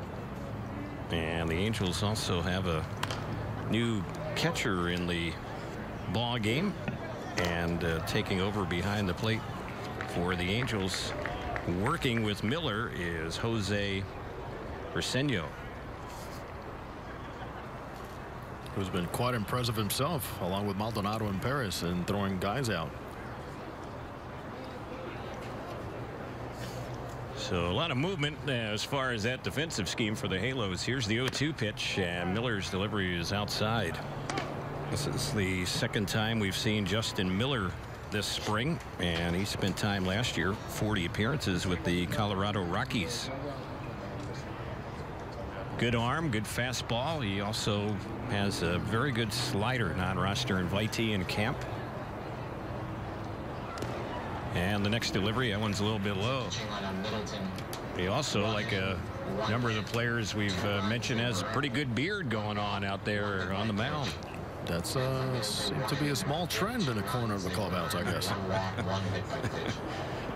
In different shades, by the way. That's right. 2-2 is the count here on Mazzara.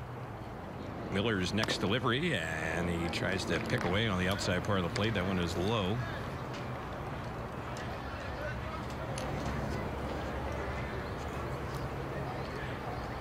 The Rangers have only 2 hits, but they have the lead 2-1. Angels have had 6 hits. Here's the payoff pitch. It's bounced by the mound, and it's going to skip through into center field. So a 1-out hit for Mazzara. It comes on a 2-strike delivery. Good job by Nomar Mazzara, right through the box. Hitting number 3 today. Young player with outstanding potential. So Mazzara is going to leave the game. They're going to bring in a pinch runner for him, and the batter getting ready to bat for the first time is Ronald Guzman. How about that, Terry? How things change, huh? Within a year. At this time last year, it was Mazzara coming into games in the 5th inning to get his feet wet in the big league level. There's a pickoff toss, and the new base runner dives back to the bag. That is Delino DeShields Jr.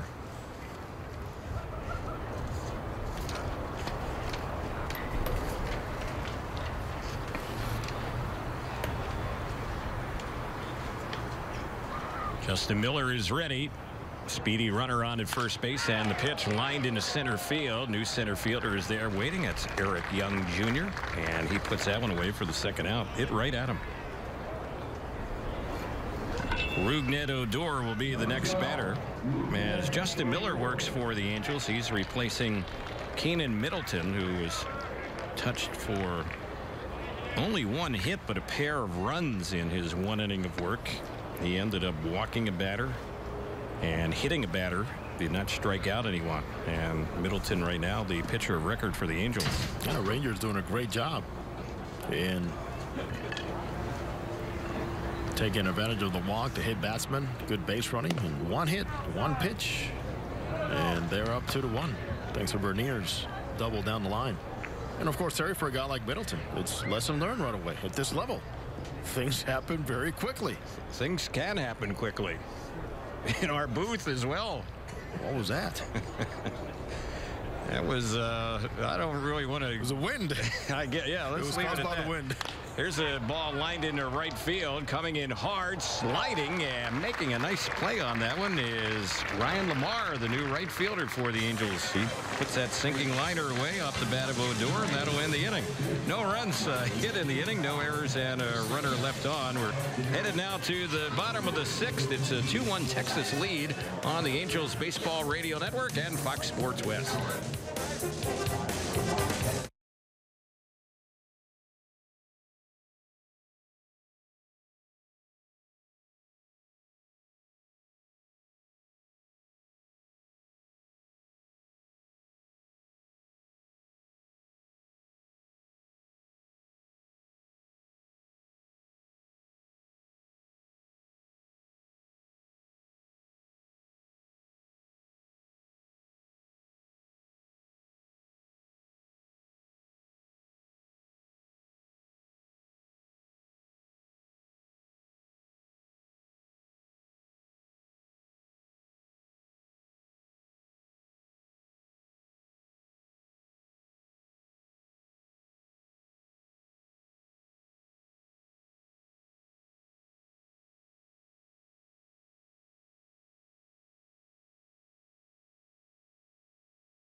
Have a couple of changes for the Rangers. We'll get to those in just a moment. Eric Young Jr. is going to lead things off for the Angels. This is his first time up. He's hitting out of Danny Espinosa's spot in the batting order.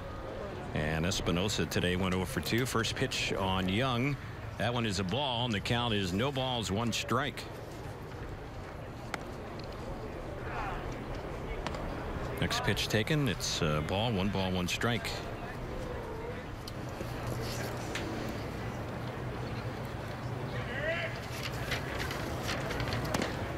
And there's one low and inside.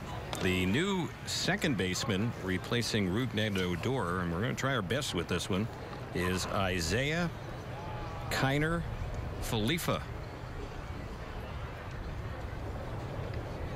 I think we got it right. You did.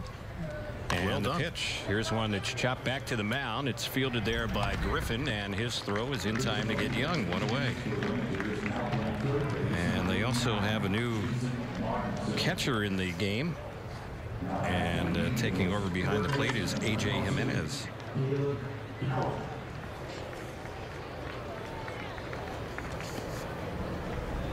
We'll see if one of the other players that traveled here with the Rangers gets into the action maybe a little bit later on. Another one of the players from their minor league camp. That one is low and outside. His name is Joe Jackson. And yes, he is related to Shoeless Joe Jackson. Yes, we're going to retrace that whole history. Yeah. Genealogy. Joe Jackson is a catcher outfielder, a left-handed batter in the Rangers system, and he is, we're told, the great nephew of Shoeless Joe Jackson. There's a cut and a miss. And the count's 2 balls and 1 strike. Caleb Coward is the batter. This is his first time up. He's hitting out of Marte's spot. Replaced him at third base. Marte today was 0 for 2, a couple of ground outs. And the next delivery on Coward, he is taking ball 3, 3-1. A.J. Griffin, they're stretching him out. This is his 3rd inning today. That's a good job there by what the Rangers are doing in terms of implementing innings early. Griffin also is after Perez went 47 pitches through 2 2/3. And there's ball 4 on Cowart, so he has a walk. The next pitch will be Griffin's 40th of the day.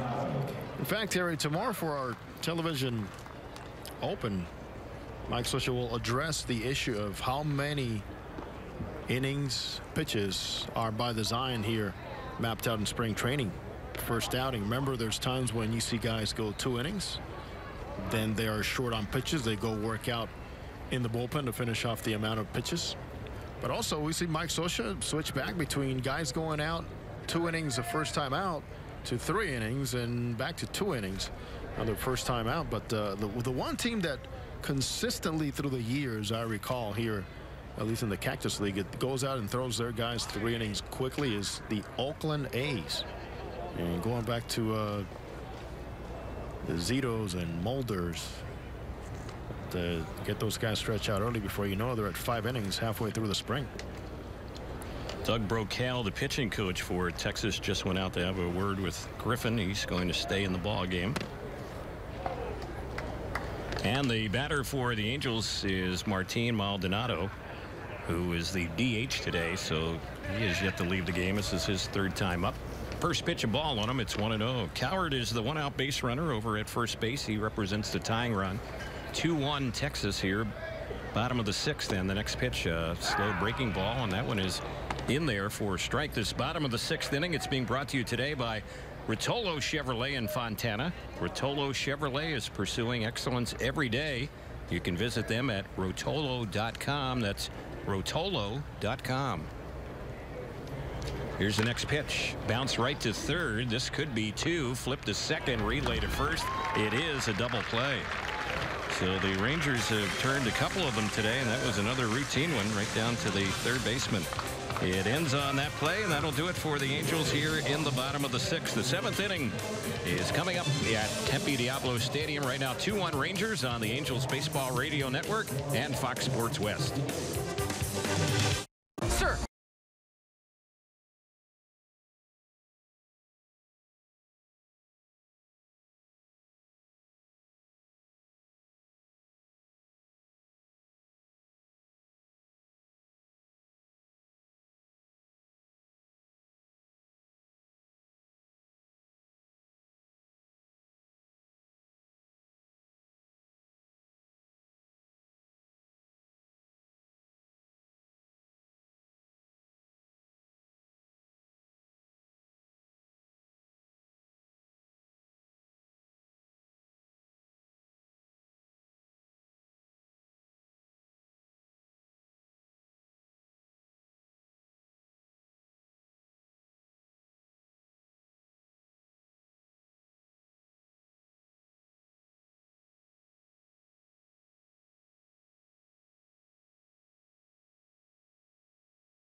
Seventh inning we go. 2-1 Texas on top. Before we get the action underway, let's pause for stations to identify themselves on the Angels Baseball Radio Network.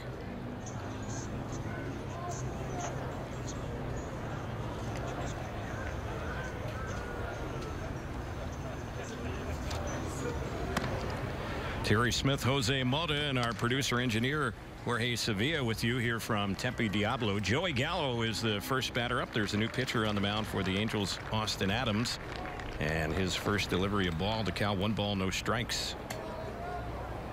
Here's the next pitch, and that is on the outside corner. It's a called strike.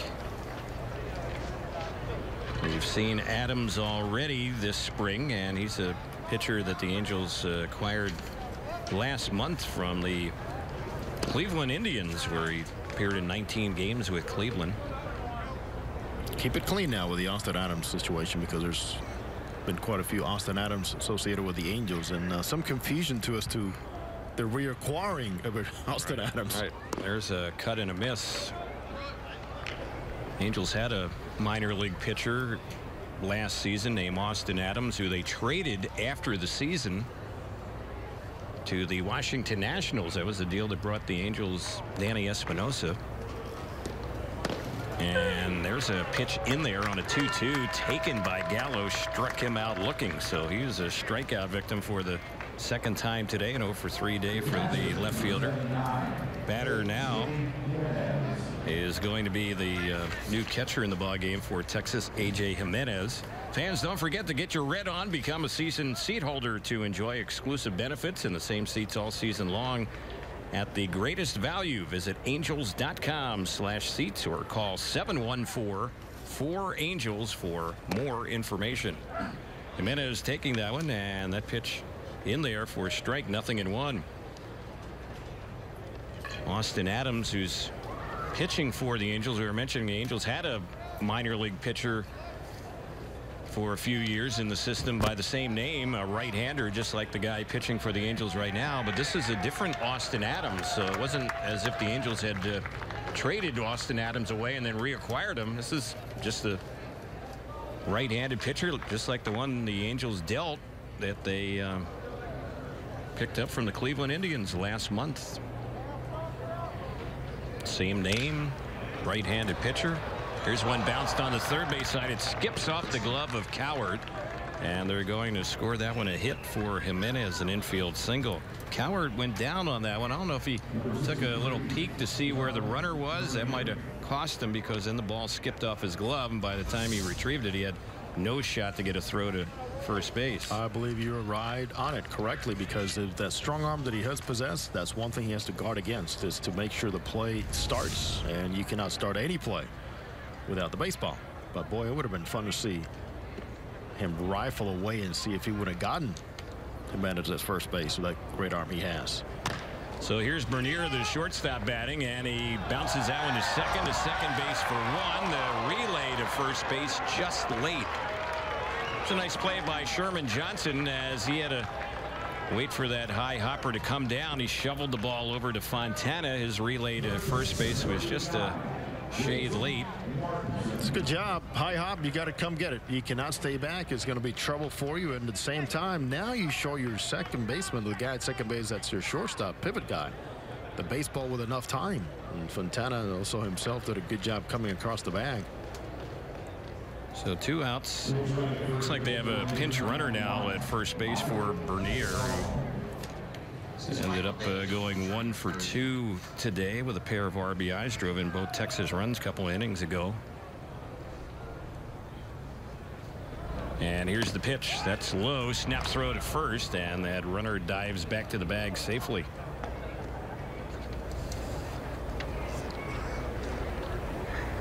That is Michael DeLeon, who is the pinch runner. Young shortstop in the Texas organization. Probably stay in the game and replace Bernier. That's the position he was playing. And the pitch, and that one is low. It misses for a ball. Terry, let's say, please do just keep him right where he is. It's a lot easier up here. Jason Martinson is the batter. He's at third base now for Texas. He replaced Andy Ibanez, who had an 0-for-1 day. This is where the scoring sheets start looking quite interesting. Attention media, here's this afternoon's attendance. 3,227. Today's attendance here at Tempe Diablo Stadium, 3,227, 32-27 for today's ball game. Angels today playing their third home Cactus League game. A couple more will follow this one. We'll be here again tomorrow and also on Friday. Angels play the White Sox in a road Cactus League game on Saturday, and then right back here at Tempe Diablo for games against the Reds and the Cubs on Sunday and next Monday. Here's the pitch. It's popped up, foul behind the plate. Going back on it is Briseño, but he's going to run out of room. So the count's 2-2.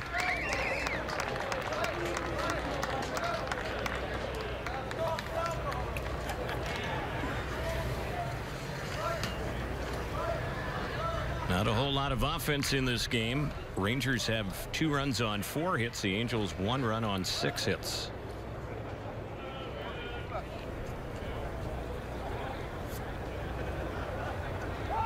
Toss over to first base. De Leon dives back to the bag safely. Terry, and the Angels continue to get pretty decent starting pitching here through the first 5 games. And Jesse Chavez, who is slated to be the Angels' number 5 starter, as it is projected right now. Today, 2 solid scoreless innings. And Jesse Chavez threw only 26 pitches, striking out 3 in those 2 innings. Yeah, he looked good. He did a real nice job. So back in the fold, Ricky Nolasco, as the starting rotation starts to take shape. We'll see him tomorrow.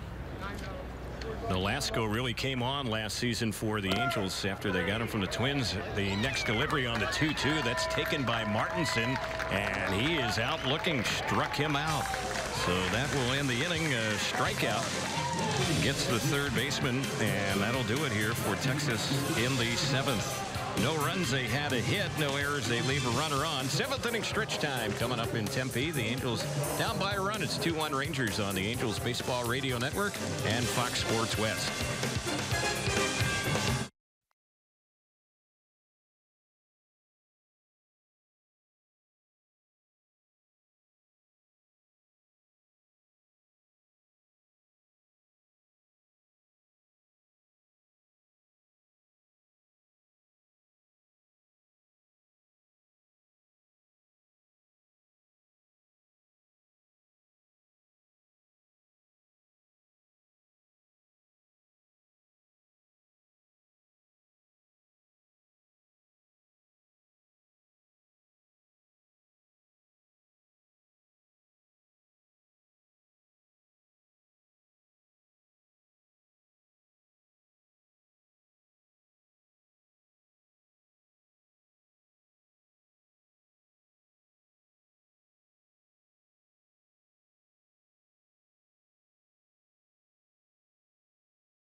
Huey.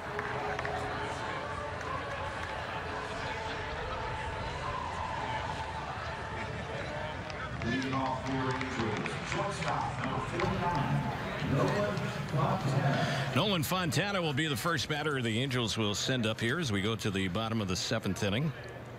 He's hitting out of the 8th spot, and this will be his first time up today, and he'll face a new Texas pitcher, Andrew Faulkner.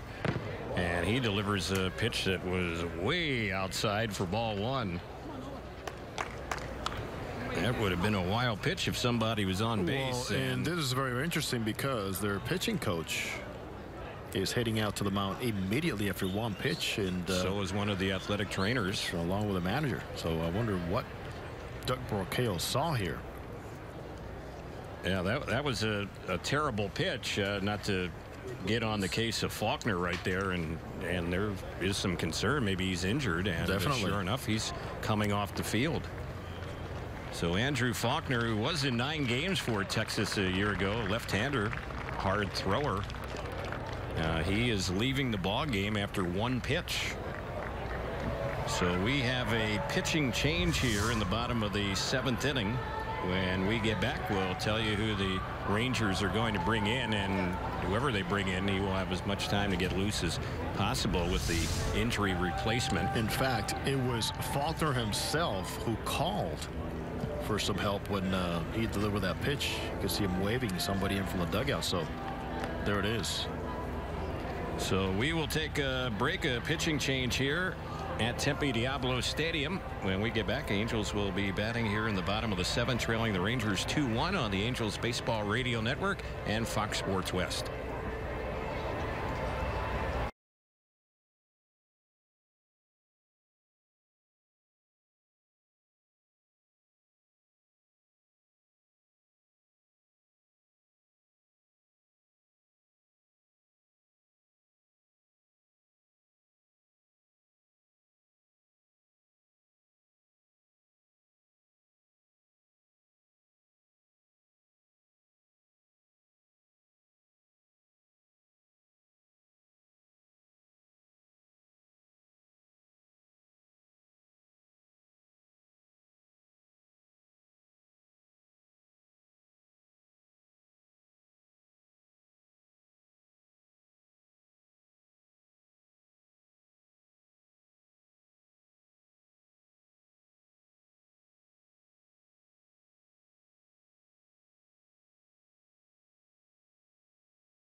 So with Andrew Faulkner throwing one pitch and leaving the ball game, the Rangers have brought in another young pitcher who is up with them from their minor league camp, and his name is Austin Bibbins Dirks. He is a right-hander, and he's taking some time getting loose out there on the mound. Hopefully nothing too serious as far as Faulkner is concerned. But Jose, as you mentioned, after he threw that pitch, and boy, the pitch was so outside, and it bounced to the backstop. Faulkner signaled to the coaching staff, hey, somebody needs to come out here and check me out, and they took him out. It's scary when you see this happen, when the player himself says, please come, because something just did not feel right. And a guy, as you mentioned, with a very powerful arm, had some games under his belt with a big league team last year. And concern is all the way around that the Texas Rangers staff seating right by their dugout.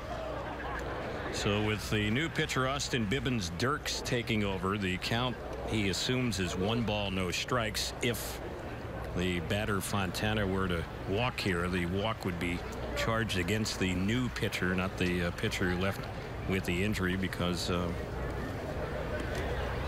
it was just 1 ball, no strikes. Had it been 2 balls, no strikes, that batter would be the property of the injured pitcher if that batter had walked. That's a good job clearing things up, Terry. Yep.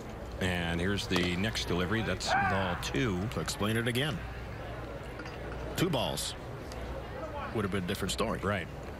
If the new pitcher coming into the game was behind in the count, 2 balls and no strikes, but it was 1-0 when he came in. So it's 1-1 right now. The first pitch he threw is a strike, and that one's a little bit low. 2 balls, 1 strike, the count on Fontana.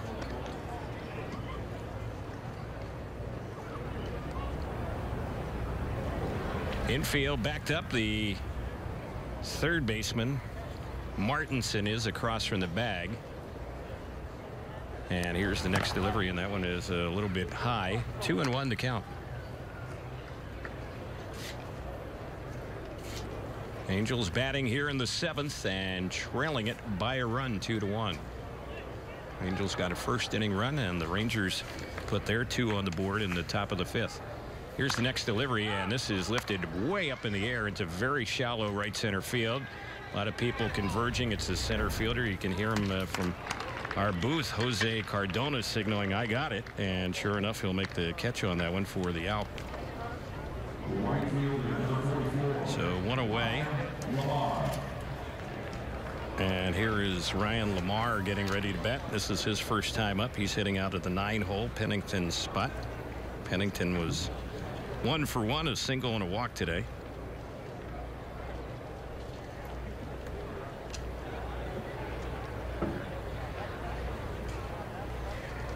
And the first pitch on Lamar, he takes that one for a ball.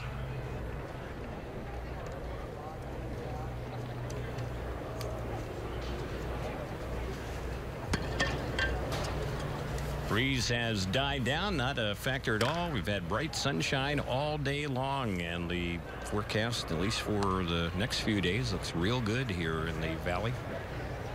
Going to warm up, and it should remain sunny. Beautiful days even after the storms have passed through here. Always welcome these cooler days here in the Valley of the Sun, because you know what's coming. Here's the next pitch, and Lamar takes that one low and outside. Want to remind Angel fans to get your red on. The 20-game flex plan offers a variety of options to choose from. Opening night, premium matchups, and promotional giveaway nights. Buy your flex plan today at angels.com/ticket plan or call 714-4-ANGELS. It's a fly ball lifted to left field. Scott Heineman is out there now for Texas. He will make the catch on that one, and Lamar an easy out, so 2 gone. And good to have also tuning in our friends from Fox Sports Southwest. And it will be the first of many times we'll be able to at least bring these ball clubs to you here during spring training. Thanks to John Blake for letting us know about the coverage today. Here's the next pitch. That's fouled off on the left side. Yeah, the Angels will have 2 more games this spring against the Rangers.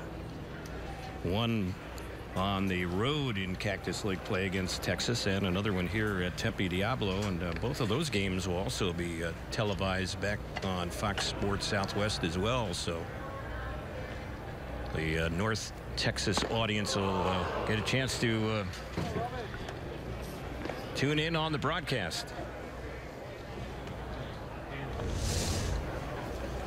1 ball, 1 strike to count.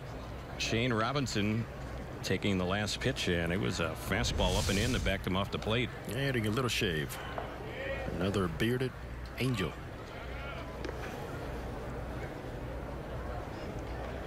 Here's the next pitch from Bibbins Dirks, and that is low. 2-1. Shane Robinson in a situation where he's got to do some good things this spring to win a spot on the Angels opening day roster. It is crowded everywhere you look, Terry, in some of these battles and competition the Angels have here going in camp. From the starting rotation of number 5 all the way down through the bullpen arms, the bench spots, backup infielder, backup outfielder, and it's good. It's healthy. Mike Scioscia's enjoying this. He says it's going to be a lot of tough conversations at the end with people that are going to deserve being on the team. Angels picked up Shane Robinson last March during the spring training action, and here he lifts one in the air in the left center. That's going to fall in. It's going to be a 2-out hit for him. So Robinson on base, potential tying run. And now set the bat for the first time is Jose Briseño. He's hitting out a Cole Calhoun spot. Cole went 1 for 3 today. In terms of the Angels and injuries on that front, also looking fairly well. The only setback suffered by anybody was Cam Bedrosian. Had a little scare with his groin, but as of today, he was taking the mound and throwing a bullpen, so that's good news for the Angels. Is Cam a big part of that bullpen? Here's the pitch. Throwing the bullpen today. That one is a little bit inside for a ball. The count 1 ball, no strikes.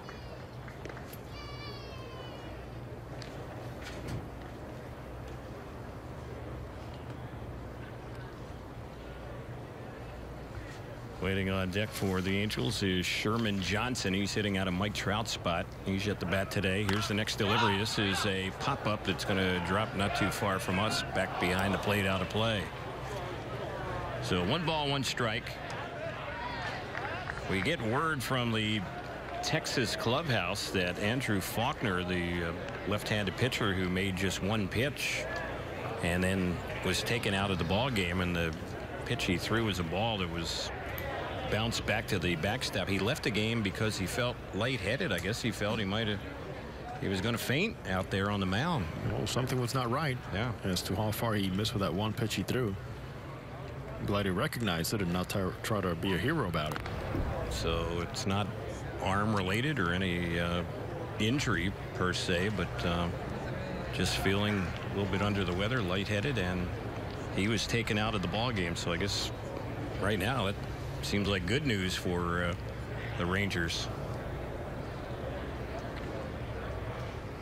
Here's the 1-1. Robinson goes, and the pitch is bounced softly to third base. Long throw by Martinson over there will get Presidio, and the inning is over.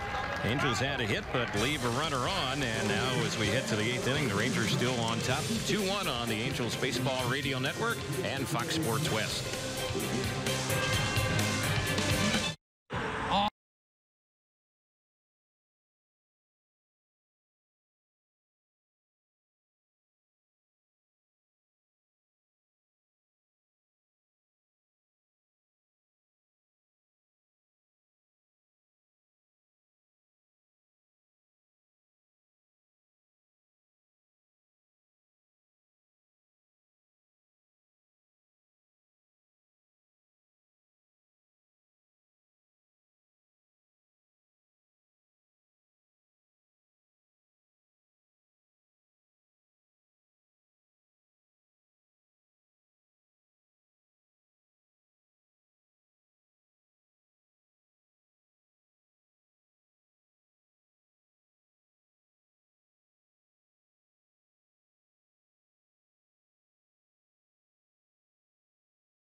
Angels make 2 changes. There's a new right fielder in the ball game. Michael Hermosillo will take over as Ryan Lamar is no longer in the ball game. And there's a new pitcher for the Angels, the 6th of the day, and we're going to get a chance to see a Venezuelan native, Eduardo Paredes, as he will take over. He pitched at Inland Empire and Arkansas last year.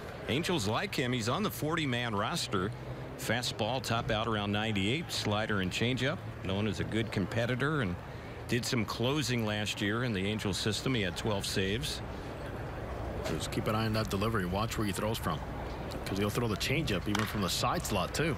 And the first pitch on Cardona, he pops it on the left side, a few feet back on the outfield grass is the shortstop Nolan Fontana. He puts that one away, and one pitch, one quick out.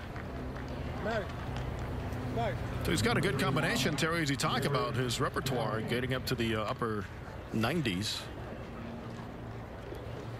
Not the most conventional of deliveries, but he can really hide the baseball. He has a slight pause and a firm grip on that changeup, which he uses with his entire hand. Got a nice dipping action on it with very good arm speed. Here's the first pitch, and that is a fastball that missed high for a ball.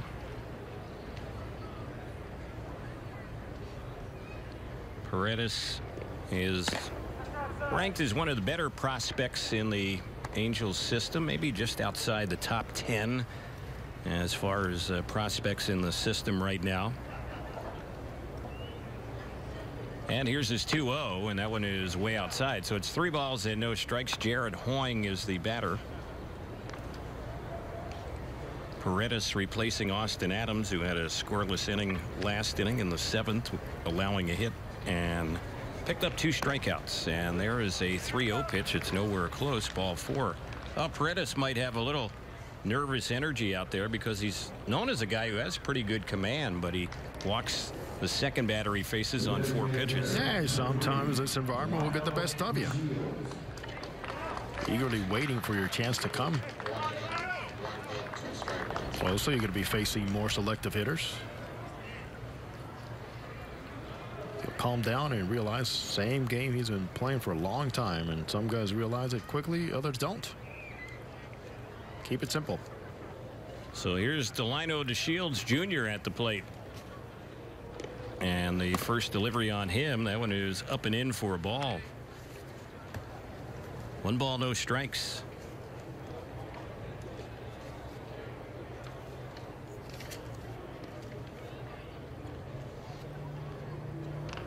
DeShields has very good speed. He was in 74 games for Texas last year. He hit only 209. Terry, they need him back to where he was 2 years ago. Yeah, a few years ago, it looked like he was going to be an everyday player for them for a long time.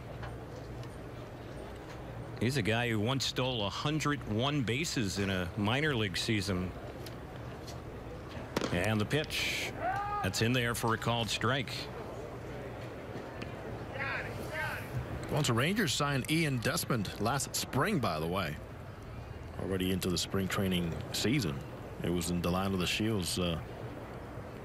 Did not project to play as much. There goes the runner. The pitch is a ball. Throw to second. It's on the money and gunned down. Trying to steal is the base runner Hoying. Boy, that was a heck of a throw there by Briseño. Right on the money. Keep your eye on him. Jose Molina, Angels catching instructors. Mike Scioscia himself just continue to rave about the transfer and the pop times these Angels catchers have been flashing here in spring training so far. Sherman Johnson was on the tag there on a 2-4 caught stealing. And the next pitch is in there. The 3-1 delivery runs the count full to 3-2. In fact, Terry, the Angels catchers, a combination of the 2 regulars is our projected. Maldonado and Perez are guys that really light it up when it comes down to pop time. Ball hits the glove. Catcher, ball hits the glove. Tag is applied at second base. Projected to be second in the majors this season with that quickness from both of those guys. On a 3-2 delivery, DeShields has walked. So talked about his speed during his at bat. He could be on the move as well. Ronald Guzman is at the plate, left-handed batter. DeShields not going on the first pitch, and it's off speed. It misses for a ball. Guzman, a good prospect in the Rangers system. Got the AAA last year. They projected him to be a big power hitter in their system, and as of yet the power hasn't quite developed as much as they had anticipated, but a young guy still with a chance to make an impact down the road. And also another young player. The Rangers invested a lot of money coming out of Latin America, as they did with Mazzara. Here's the 1-0. Guzman takes outside. 2 balls and no strikes. We're in the 8th inning. It's a 2-1 game. It's been pretty quiet here. Rangers have only 4 hits. Just 1 extra base hit for Texas. The Angels have 7 hits. Only 1 extra base hit for the Angels. Here's the next pitch, and that one is taken for a strike. 2-1.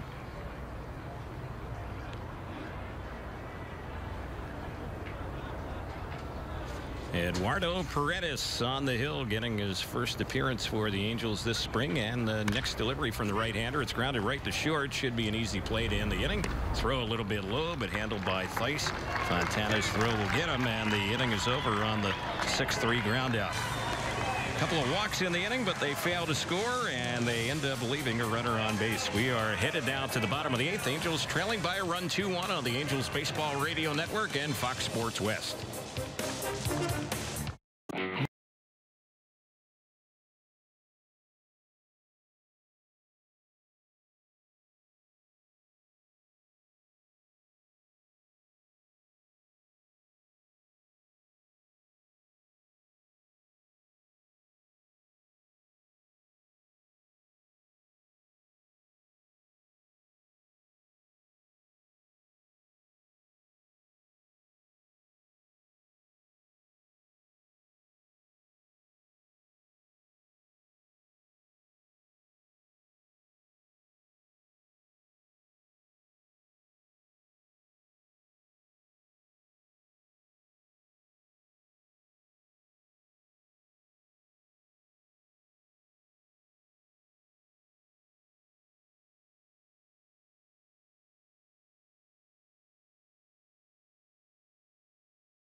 Sherman Johnson is the batter for the Angels. There's a new pitcher in the game for the Rangers, left-hander Wesley Wright, who recently signed a minor league deal with Texas.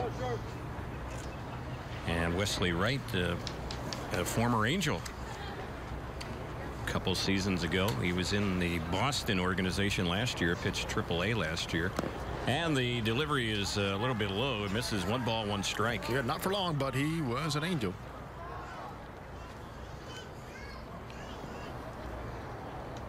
Wright has had a reputation in the past being tough against lefties. Fastball, good slider, curve, and changeup. And here's the next pitch. That's way low and outside. This bottom of the 8th inning. It's being brought to you by Rotolo Chevrolet in Fontana. Rotolo Chevrolet is pursuing excellence every day. You can visit them at rotolo.com. That's rotolo.com. And here's the next pitch. Cut and a miss. So it's 2-2. We'll run down some Cactus League action for you in just a moment. Also check out the Grapefruit League, where just about everything is over there.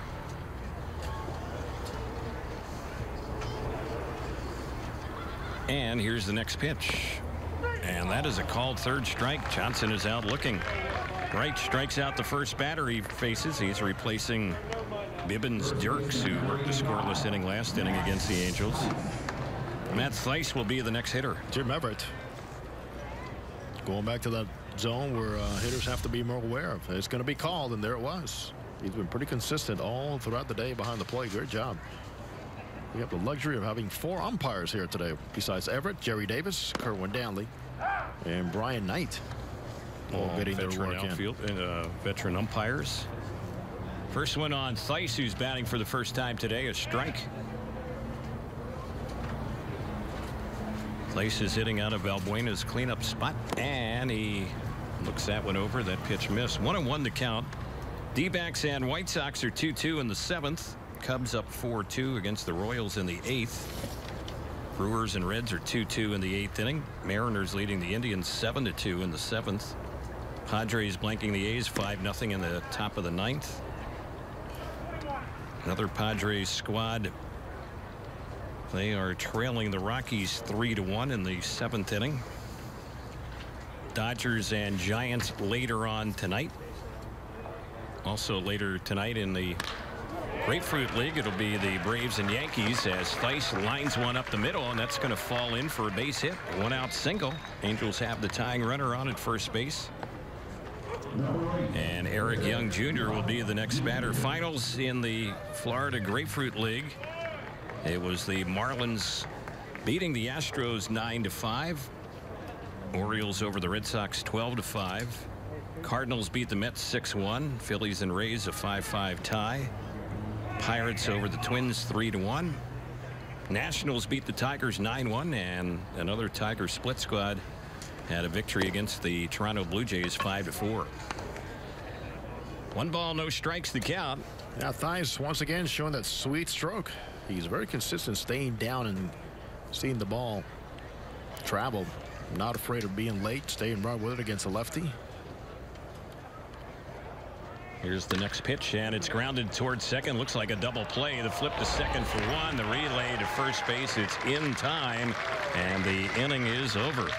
Well, the Rangers have done a good job defensively here today. They've turned a few double plays. That looks like the third one against the Angels in this ball game. The 9th inning will be coming up in just a moment. As we head there, it's still 2-1 Texas on the Angels Baseball Radio Network and Fox Sports West.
Angels bring in a new pitcher, their 7th of the day, Jose Valdez, who happens to be celebrating his 27th birthday today, will take over in relief. He replaces Eduardo Paredes, who had a scoreless inning, although he did walk a couple batters in the 8th.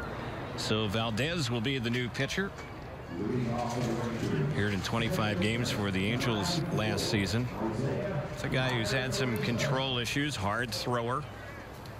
And we've already seen him a few days ago, making his Cactus League debut. So he gets ready to take on the Rangers as we go to inning number 9. Texas up 2-1. And the first pitch, that's right in there for a strike. Valdez has a very good arm. We see him and saw him throw 97, 98 last season over at the Big A.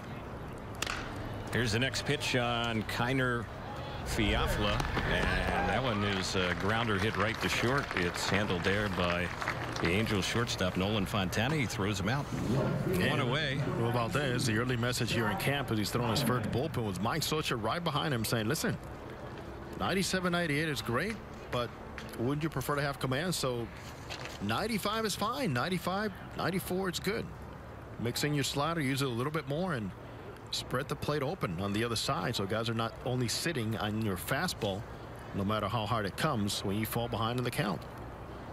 Scott Heineman is the batter. He took over in left field for them. He checks his swing and he bounces the ball right to Theis, and he will solo to the bag, the Angel first baseman. So 2 real quick outs here in the 9th inning. And now stepping up will be the catcher A.J. Jimenez. Angels will continue this Cactus League homestand tomorrow here in Tempe as Ricky Nolasco will make his Cactus League debut for the Angels.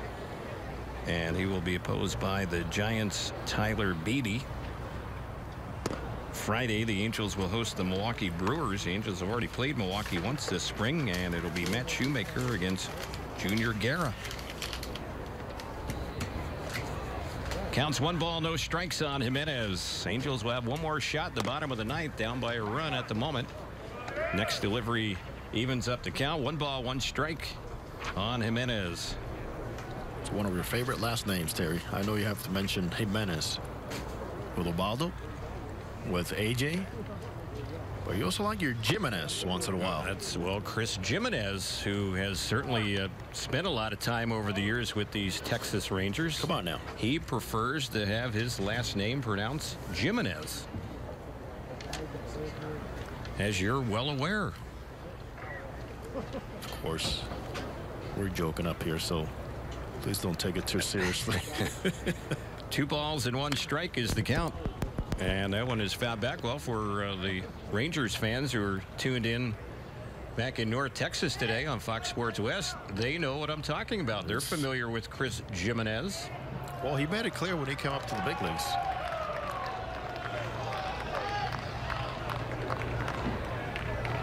Two and 2 is the count on A.J. Jimenez. And the next delivery, that's fouled off on the left side.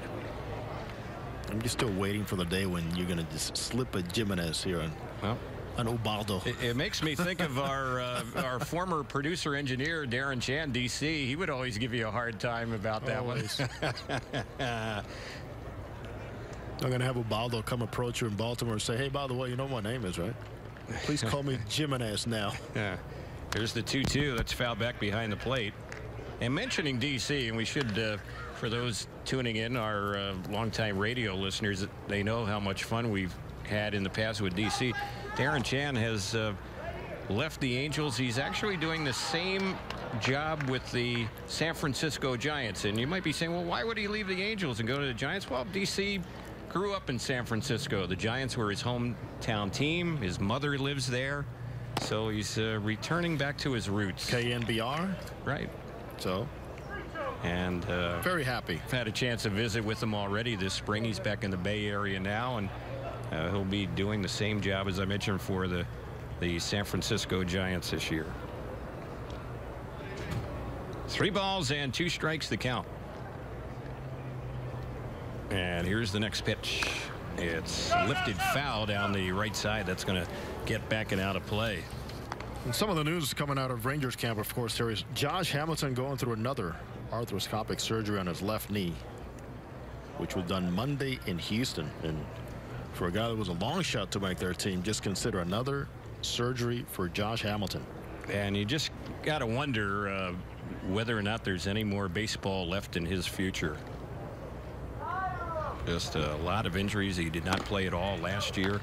There's one that's high and outside, and really it's been that knee problem. I mean, he's already had that knee surgery on the same knee, the left knee, several times, and he's going to have it again.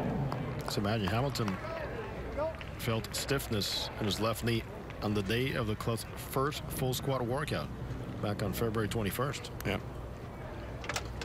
And sometimes, not just in sports, but in any walk of life, your body's just not going to cooperate. And consider Can't control it. He was not in a guaranteed deal either. Right. He was invited to camp. Here's Michael De Leon batting after the walk issue to Jimenez, and De Leon just fouled the first pitch off for ball 1. 6 walks given up today by Angels pitching, and you look back at the inning where the Rangers got their 2 runs, and that's been enough to hold this lead here in the 9th inning. When they scored those 2 runs, one of the runners who scored walked, the other one who scored was hit by a pitch. Oh, the always unfriendly leadoff walk. Yeah.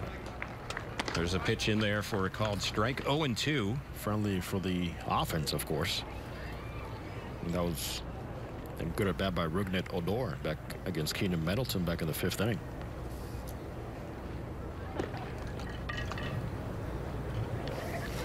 So 2 strikes to count, and here's the next pitch. That one is a ball, and then a snap throw by Briseño to Theis, but back to the bag goes the base runner Jimenez.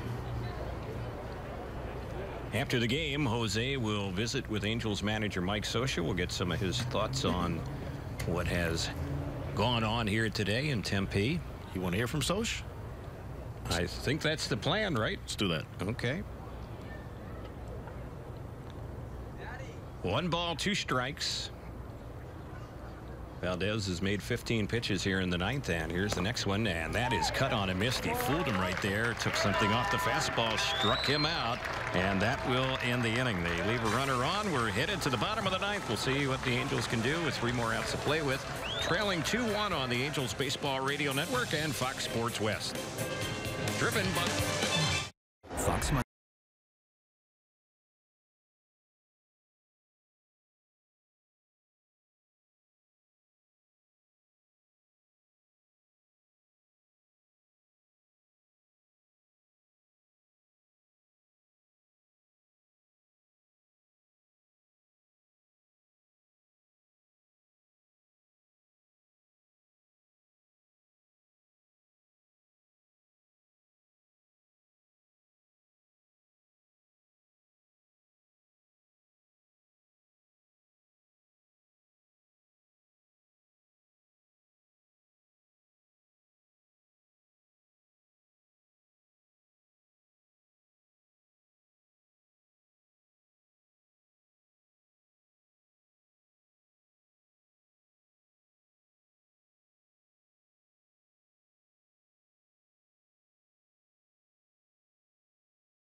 Rangers will go to the bullpen. They're hoping that left-hander Adam Lowen can get the final 3 outs here and hold on to the lead for them. We'll see how it all plays out. Caleb Cowart will lead it off. Switch hitter will bat from the right side.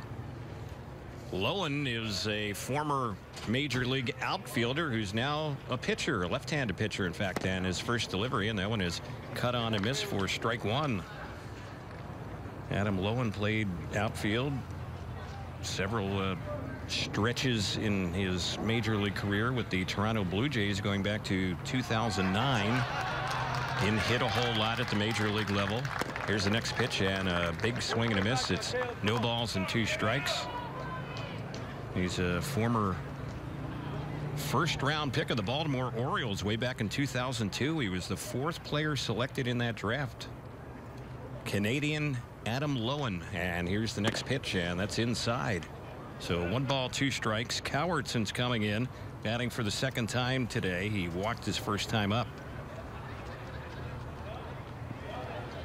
Jose is heading downstairs, and he will visit with Mike Scioscia right after the game. Next pitch. This is chopped right at the shortstop. Should be an easy play. De Leon will throw to first, and he gets Cowart by plenty. So 1 up, 1 away.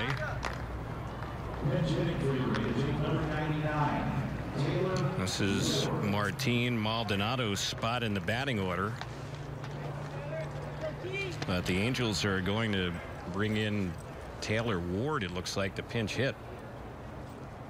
Ward is wearing number 99. And David Fletcher is apparently going to pinch hit for Fontana, who's scheduled to bat next.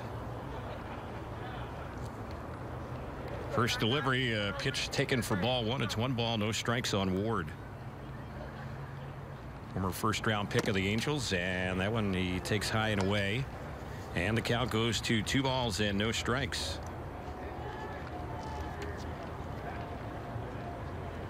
Taylor Ward hit .249 last year with 10 homers for Class A Inland Empire. And the next delivery, high and away. The count goes to 3-0.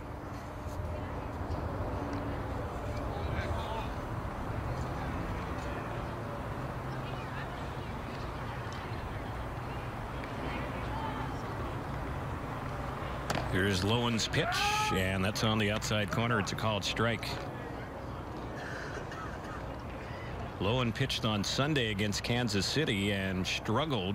Faced 6 batters. 4 of them got on base against him. Got the first batter out here today, the 3-1 delivery, and that's high, ball 4. So the Angels have the tying run on at first base with 1 out here in the bottom of the 9th. And David Fletcher is going to be the next batter. And we've talked about Fletcher. He's showing a knack of getting on base. Yesterday's ball game for the Angels against the Cubs, Fletcher was in the starting lineup. He batted 3 times. He had a single, a walk. He scored a run. He stole 3 bases yesterday. Here's the pitch, and that's right in there, a called strike. Angels have brought in a pinch runner for Ward, and Matt Williams is the base runner now over at first base. So Mike Scioscia trying to get that tying run in. There's a toss over to first, and Williams is back.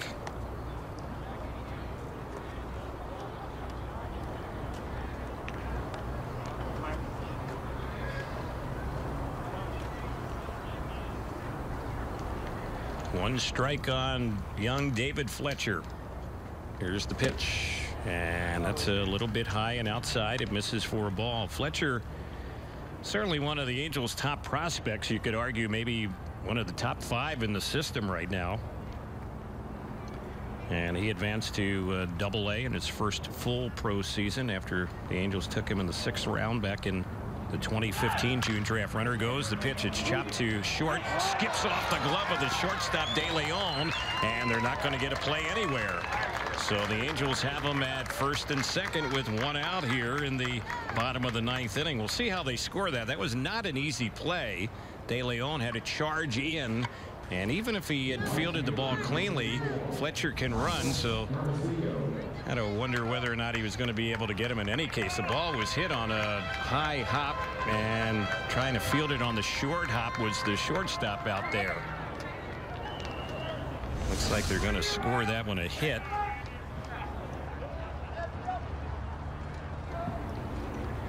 So we'll see what Michael Hermosillo can do. He will be the next batter.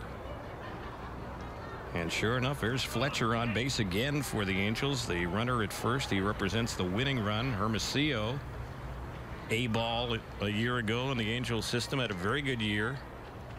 And here's the first pitch, and he takes that one low for a ball. It's 1 ball, no strikes. Hermosillo, a non-roster invitee this spring, played at both the Angel A clubs a year ago, Burlington and Inland Empire, and combined to hit .357. Here's the pitch, and that is a little bit low. Ball 2, 2-0. Base hit here could tie up the ball game.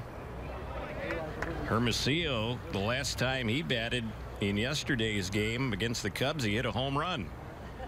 There go both runners. The pitch is high. Throw down to third, and out at third base is Williams.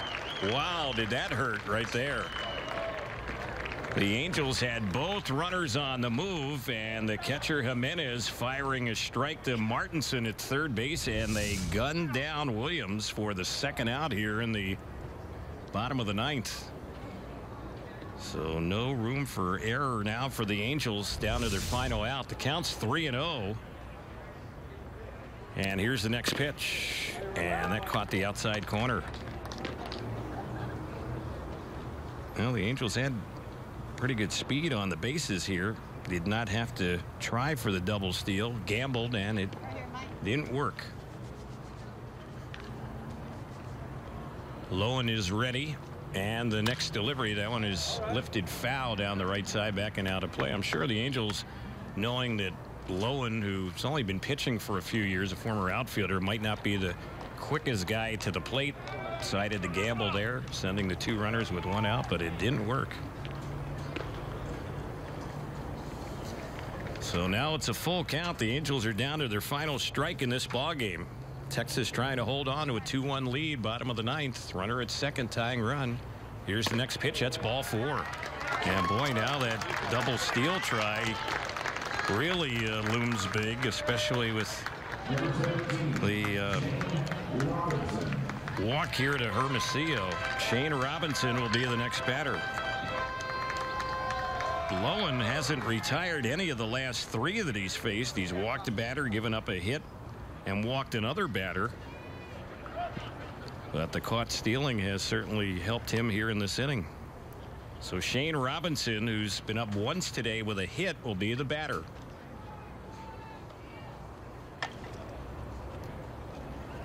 Two runners on. Lowen is ready. And the first pitch, that's nowhere close, way outside.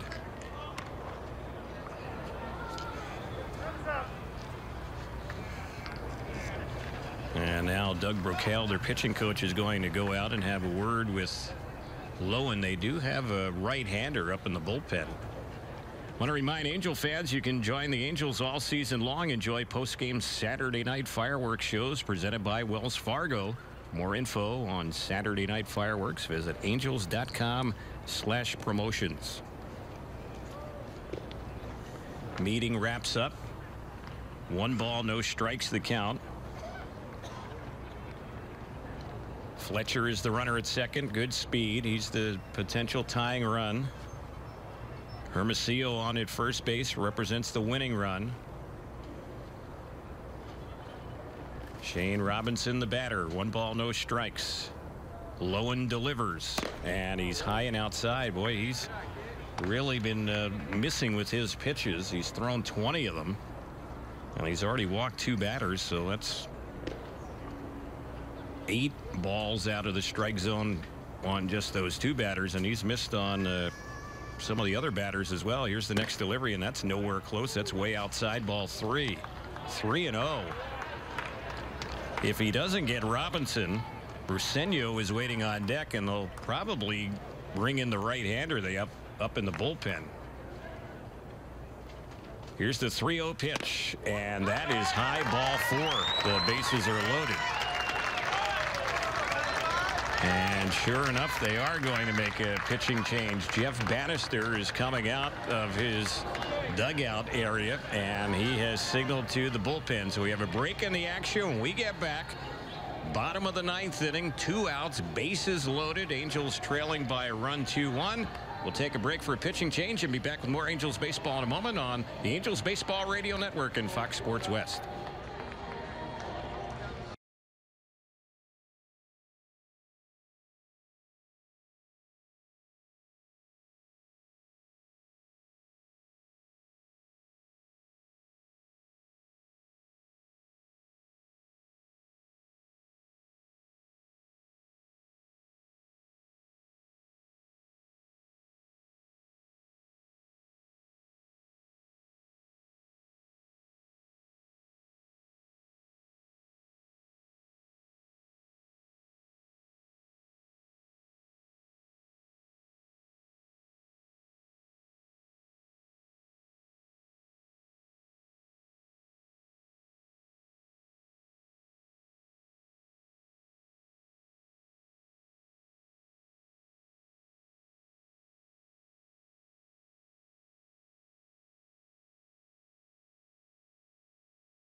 Texas Rangers have brought in right-handed reliever Richelson Pena, and he will be trying to get the final out for them. He comes into a bases-loaded jam. Before we get the action back underway, let's pause for stations to identify themselves on the Angels Baseball Radio Network.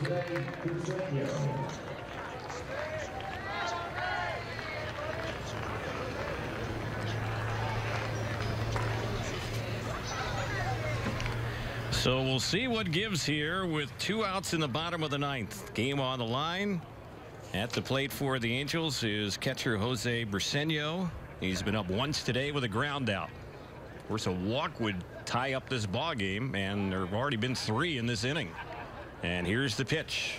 And the first one is right in there for a called strike. Briseño, a reliever in the Rangers organization a year ago.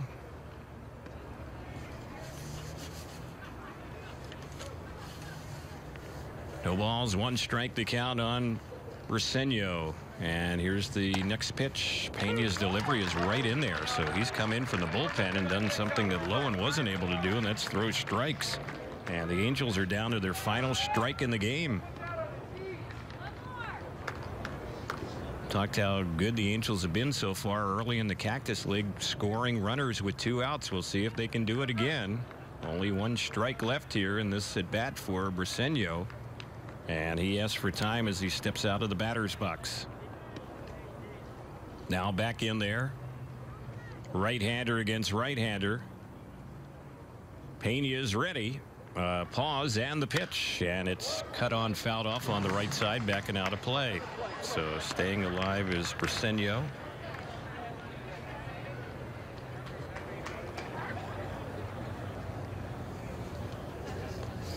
Briseño hasn't had a whole lot at bats for the Angels so far this spring. 1 today. He did have an RBI hit 2 days ago here at Tempe Diablo against the Padres.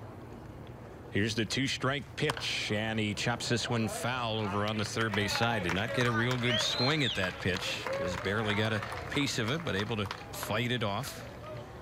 And the count remains 0-2.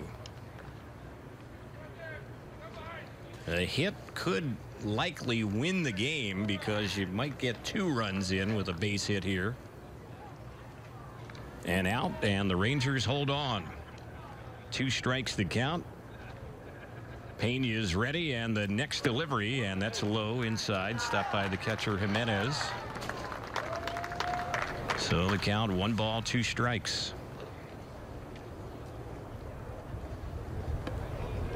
Pena is the 8th pitcher of the day here for the Rangers. The Angels have used 7.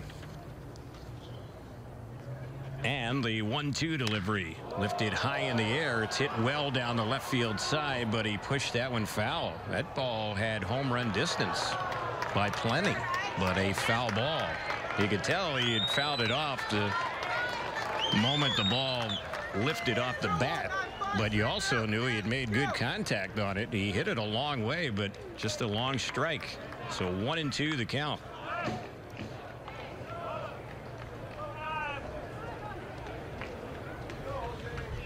Sixth pitch at bat here. Good matchup. Briseño and Pena. Pena has a new baseball. He was about ready to come in, and then the catcher Jimenez asked for time, and now he's going out to the mound to have a quick visit with his right-handed reliever. Sherman Johnson would be up next if this game continues.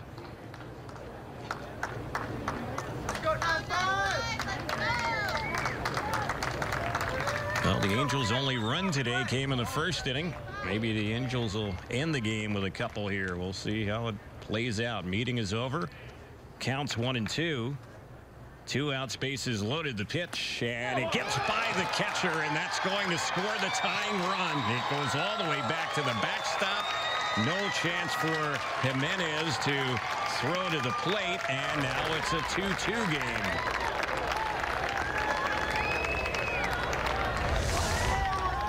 Well, that was not a real good pitch. The catcher Jimenez got a piece of it, but that's got to be a wild pitch all the way. So the Angels have tied it up. It's a 2-2 count. Base hit wins the game hands down right here. So we'll see what happens. The other runners are now at second and third with a run in. And the 2-2 delivery. Chopped foul over on the third base side. That one there nearly got a piece of the base runner. Hermosillo had a duck as that ball was headed his direction up the third base side.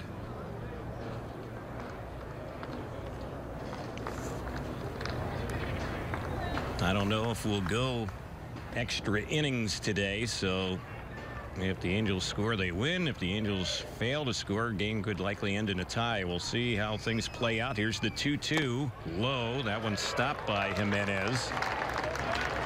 And now it's a full count. Well, with the run that tied up the game coming in on the wild pitch, another walk here in this inning would reload the bases. Sherman Johnson waits on deck. We'll see what gives here with 2 outs. Count full. And the 3-2 delivery. It's grounded foul on the left side. This has been a very good at bat for Briseño, who was down in the count early. And now it's a 10-pitch at bat. So to the credit of Briseño, when he had 2 strikes on him, it wasn't as if he was chasing anything and everything. And that patience paid off because eventually Pena wild pitched home the tying run. Pitch number 11 of the at bat.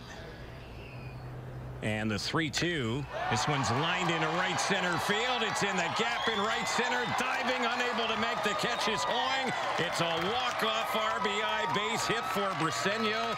Boy, that was a heck of an at-bat right there for him. And the Angels get a pair in the bottom of the 9th inning and come back and win today's game by the final score of 3-2.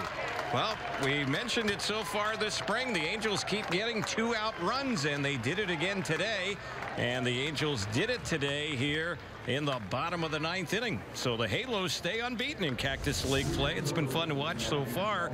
Angels now 5-0 in the Cactus League, and the Rangers record falls to 1-5. Angels walking off the field with the high fives and handshakes, and a nice ending to this ball game for the Angels, coming away with the victory here today by the final score of 3-2. Jose Mota will join us shortly here. We'll have a visit with Angels manager Mike Scioscia. For the fans who stuck around here today, their patience was rewarded.